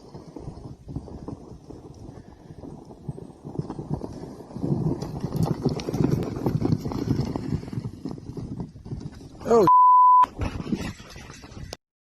It was like they were trying to jet ski with the horse. That's the thing. You never do that with any animal. You never ever do that with any animal. Hope the kid's okay, but yikes. On the bright side, scars build character, right? Yep. Well, there's definitely a lot of scars, cough, cough here. Ladies and gentlemen, this next one, we love the NFL. We watched this game this past week. This is one of the things I never thought I was going to see, especially in the wild card round. Dead last in the league in rushing. And they start with a horrible snap all the way back to the 2-yard line, and the Browns bounce it into the end zone where they wind up with a touchdown. Of all crazy things, you don't go to the playoffs for 18 years, and that is the way it starts in the first 14 seconds. Carl. Folks, we all make dumb mistakes. Mark Sanchez and the butt fumble, we get that. But Martin, and Isaiah, I was watching this a lot of the game to a certain extent. Of course, this isn't the Superdome. This isn't the Seattle Seahawks with the 12th man and the Legion of Boom back in the day. How does this happen? This just shows you open your fat mouth, Juju. You get into your own head. Martin, I don't know how much of the game you actually watched. It just makes me laugh because I did pick the Browns to win the game, and obviously after that moment right there, it kind of already shifted the momentum to, well, the Browns are going to win this game. I know it's the Browns, but when you start off like that, specifically in the playoff game, you know it's not going to go in your favor to win. Mm-hmm. It reminded me of the Peyton Manning Seattle game. No. We don't need that negativity in here. I just got finished with a therapy session from that. Oh my God. That is off limits. No, I'm kidding. We're not going to mention Peyton Manning, but we'll just say Super Bowl 48 moment. That's what we'll say. I know what it is. I was traumatized. Yeah. I did. Whatever. But go ahead, Martin. What was your thoughts on it? I mean, my thoughts are just what I said right now, man. It was just a funny moment. If you're on the receiving end, it sucks to suck, but it's hilarious. My thoughts on it is Big Ben.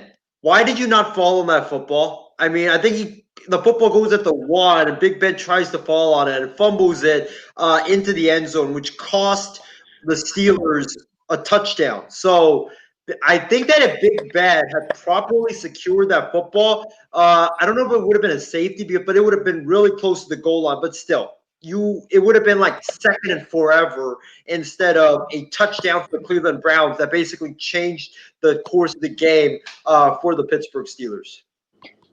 Ladies and gentlemen, I believe one of these final ones This person here we know very well. This person had what you call a Higgins or Huggies moment. Hold on, let me pull it up real quick.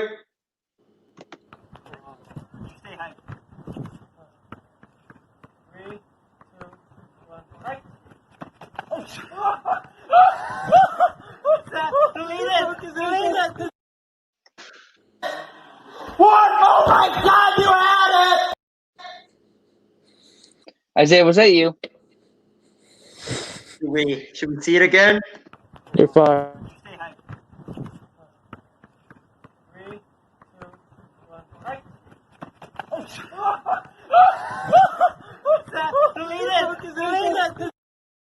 Ladies and gentlemen, this is the same kid that did this. But ladies and gentlemen, here we go. 1, 2, 3.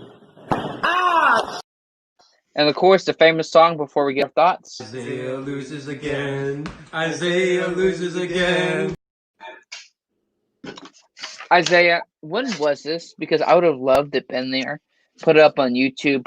Save it on the USB. So because when you say delete it, you know what's gonna happen. You just savor and hopefully the moment goes by a lot quicker. Well, this happened back, I believe, in May when the network was only like 2 months old. Not 2 years old, 2 months old.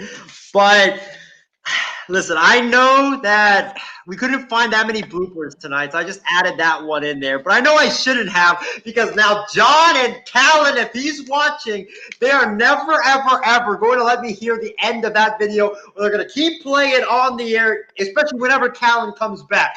But listen, Steven and I were trying to do, that offensive lineman versus defensive lineman drill where you have I was pretending to be the offensive lineman. Steven was lining up as the defensive lineman.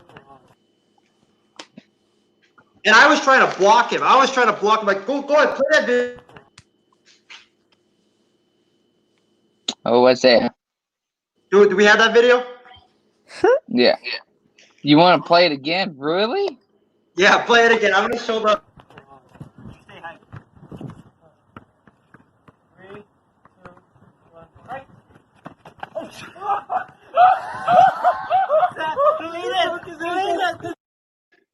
Like the Daniel Jones, a defensive player, slipping on his own feet. So what happened was Steven was the defensive lineman or the defensive end, and I was trying to be the offensive lineman, trying to block him, right? And I remember is that he goes this way, and I was following him going that way, and then all of a sudden he shifts to the other side, and my feet just got tangled up because that sudden shift in motion, just got me there. Hey, Steven, props cut, Isaiah. my ankles, but that video will be going in the trash. It will be deleted. It will be never. Isaiah, this is on Facebook Live and YouTube, so I can just screen record this later and save it. So, you're done. I don't know what else to say about you in this moment. You're the ultimate jinx. We do appreciate you, but man, when you're gonna share something that embarrassing, and you say, "Oh, don't share, don't put it out there." You're asking. That's like a kid saying, "Oh, don't bully me," and then he puts his pants up all the way and wears glasses like Miles has Pei Ming's forehead. Isaiah, you sometimes just have to learn. Isaiah, if you were in a team, that move alone would have got you cut. But before you got cut, they'd have you doing suicides for the rest of the day. That was pathetic. And burpees. Yes. I hated burpees, bro. That was bad. But of course, I believe that is one of the last bloopers we have for the week. Going to the last comment here before we go into our last segment. Was that Isaiah? We actually have one more blooper. Okay, let's see what you got. Yes, this is the last one, and it's called "Oh No, Javon Wims." But then you get to run a route on the next play. That's what you get to do, Jim. Yeah, they snap it. They get it back to him. Montgomery taking the snap. Trubisky launching it right back to Wims, and he drops a touchdown. The pass was perfect. What a play. Oh, my gosh. This is exactly what we were talking about, Jim, right here is, look at, he's wide open by himself. He just made the hard catch, and now the easy one. It's right there. He's got no one. I mean, the defender's on the ground. You see Williams there. What a play call. This is what we said they had to do to start the game. They got to throw over the top. I was watching this game, and I was screaming. Not because I'm a Bears fan or a Saints fan. As a football fan, folks. And I would love to see y'all's reaction on this one. It's like this guy was sponsored by Butterfingers, and Casey King would say that was such a Higgins catcher move, whatever. How do you do that? I know you can't do this, but if you could do it according to the rules or legally, cut him on the spot. Because you like he just said he made a bad catch or a couple of plays before.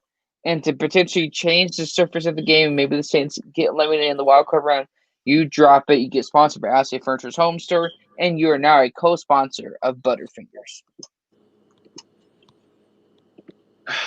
That changed that game for the Bears. I don't think the Bears would have won that game, but man, if they had scored that touchdown right there, who knows? Who knows what we would be talking about right now? But dude, Javon Wims, first you cost the Bears by doing that stupid thing with C.J. Gardner-Johnson. I don't know if you guys remember that from that previous matchup where C.J. Gardner-Johnson was just minding his own business.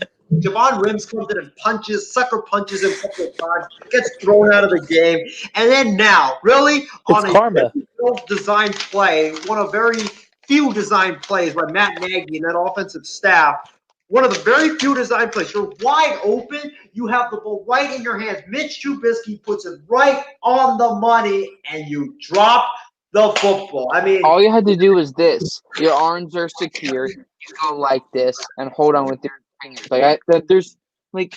You're just open. It makes no sense. I'm not an NFL receiver, nor have I ever wanted to be. Butterfingers signed this guy to a 10-year contract. That's all I'll say. That probably was one of the worst drops I have ever seen in my life watching football. But Martin, what's up? What's your thoughts on it? It's just one of those moments where you're just like, let's act like that never happened. But I mean, it just, in his defense, it's one of those plays. But even then, I guess you can't defend him for that. But it's just one of those plays where you're so wide open that you get nervous and you don't catch it. But he's a professional, so he should catch it. Just act like it never happened, man, because everybody's going to remind you every single day of your life.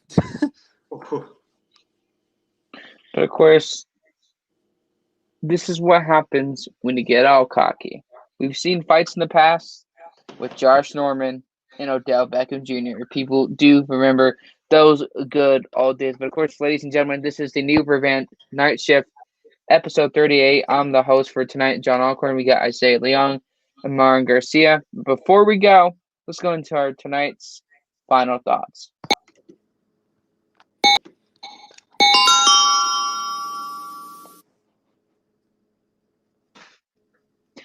Isaiah, or Callan, I know I'm not trying to replace you. I'm maybe not the best moderator or the best host, but I'd definitely like to do this again and give me the opportunity to try to find my advance in the sports career. But like I said, Drew Brees, I've been very critical of you, but you gave us a lot of memories. And, of course, thank you all so much to everybody tonight that's tuning in, KC, the Bay Area Sports, Colin McClurg, who is watching you, Isaiah. But there's no doubt in my mind Deshaun Watson is going to be gone. But tonight was definitely fun. I wouldn't do it if it wasn't for nothing. It's almost 2:30 a.m. my time. Of course, somebody comes in saying, great show. Thank you all. But again, Colin will be coming back, who is the much better moderator than I am, of course, at this moment in time. But it is day 3 without Colin McClurg, as we are seeing the title, and of course, in somebody's nickname. Yeah, before I go to Martin, my final thoughts for tonight's show is that, listen, this was our first time between us three doing a show together. And I think that We had great chemistry tonight. I think that it went really well, and I think that this new revamped night shift is going to go off without a hitch until Callan comes back. I think it's going to be great. It was a great show tonight. You know, me and John actually agreed not only on one topic, but I believe on 4 or 5 topics. I mean, I think hell has frozen over, ladies and gentlemen. But, you know, it was a great show. Thank you guys so much for tuning in tonight. You know, John, I want to echo his statement, what he had to say. I want to thank Casey. I want to thank Penguino and Friends, Bay Area Sports Scores. I want to thank Stephen Wang, as well as Casey King, and Callan McClure for tuning in, as well as Shardo Gupta. But it was a great show, man. And make sure you guys tune in for tomorrow's episode of Wild Sports Talk. Remember, ladies and gentlemen, it will be starting at 6 p.m. Pacific time, not at 7:30. Wild Sports Talk is moving to 6 p.m. Pacific now on. Now that football season is kind of finished on Mondays, but 6 p.m. Pacific time. Join me, Trevor Williams, Jonathan Mathis, and we will have a surprise guest join the show tomorrow. And also, if you guys didn't see on my Facebook timeline yesterday, but we are happy to announce that Freddie Henderson will be joining the Wild Sports Talk team on a permanent basis. He will be joining myself, Jonathan Mathis, and Callum McClure on Wild Sports Talk on a permanent basis every Wednesdays. Can't wait to have Freddie Henderson join the team. But Martin, I'm going to go to you, man. What was your final thoughts on tonight's first episode of the newly revamped night shift? As always, thanks for having me on. Thanks for the fans that come in and tune in and they comment and they interact with us. Thanks to John and Isaiah for being great co-hosts. And my final thoughts are just simple, man. As the season comes to an end, for all of us, including Drew Brees, potentially his whole career, we just got to thank Drew Brees for giving us a lot of memories as children, because we were all very young at the time. It was 06, 05, 07, 08. For giving us these memories, regardless of good or bad, regardless if you were a fan or not, just same thing with like Tom Brady. Even if you dislike the guy, when he retires, you're going to have a lot of great memories that you made off of that one person. So whether you like him or not, thanks for giving us those memories, and hopefully you continue to succeed in your career, whether it be broadcasting or off the air, whatever that is. And yeah, it was a great first show having John here, and also you, Isaiah. I mean, I'm finally from the bench to the starter. Hopefully, I get better as we go. But yeah, man, thank you guys. Again, thank you all so much for tuning in tonight. I promise again, I'm not Callan. I'm not even going to try to do his job. He does a great job, so I'm trying to do my best. But again, thank you all so much for watching. From John Allcorn to Isaiah Leung, and of course, Martin Garcia. Thank you all for watching. We'll speak with you all again soon. God bless, and bye-bye.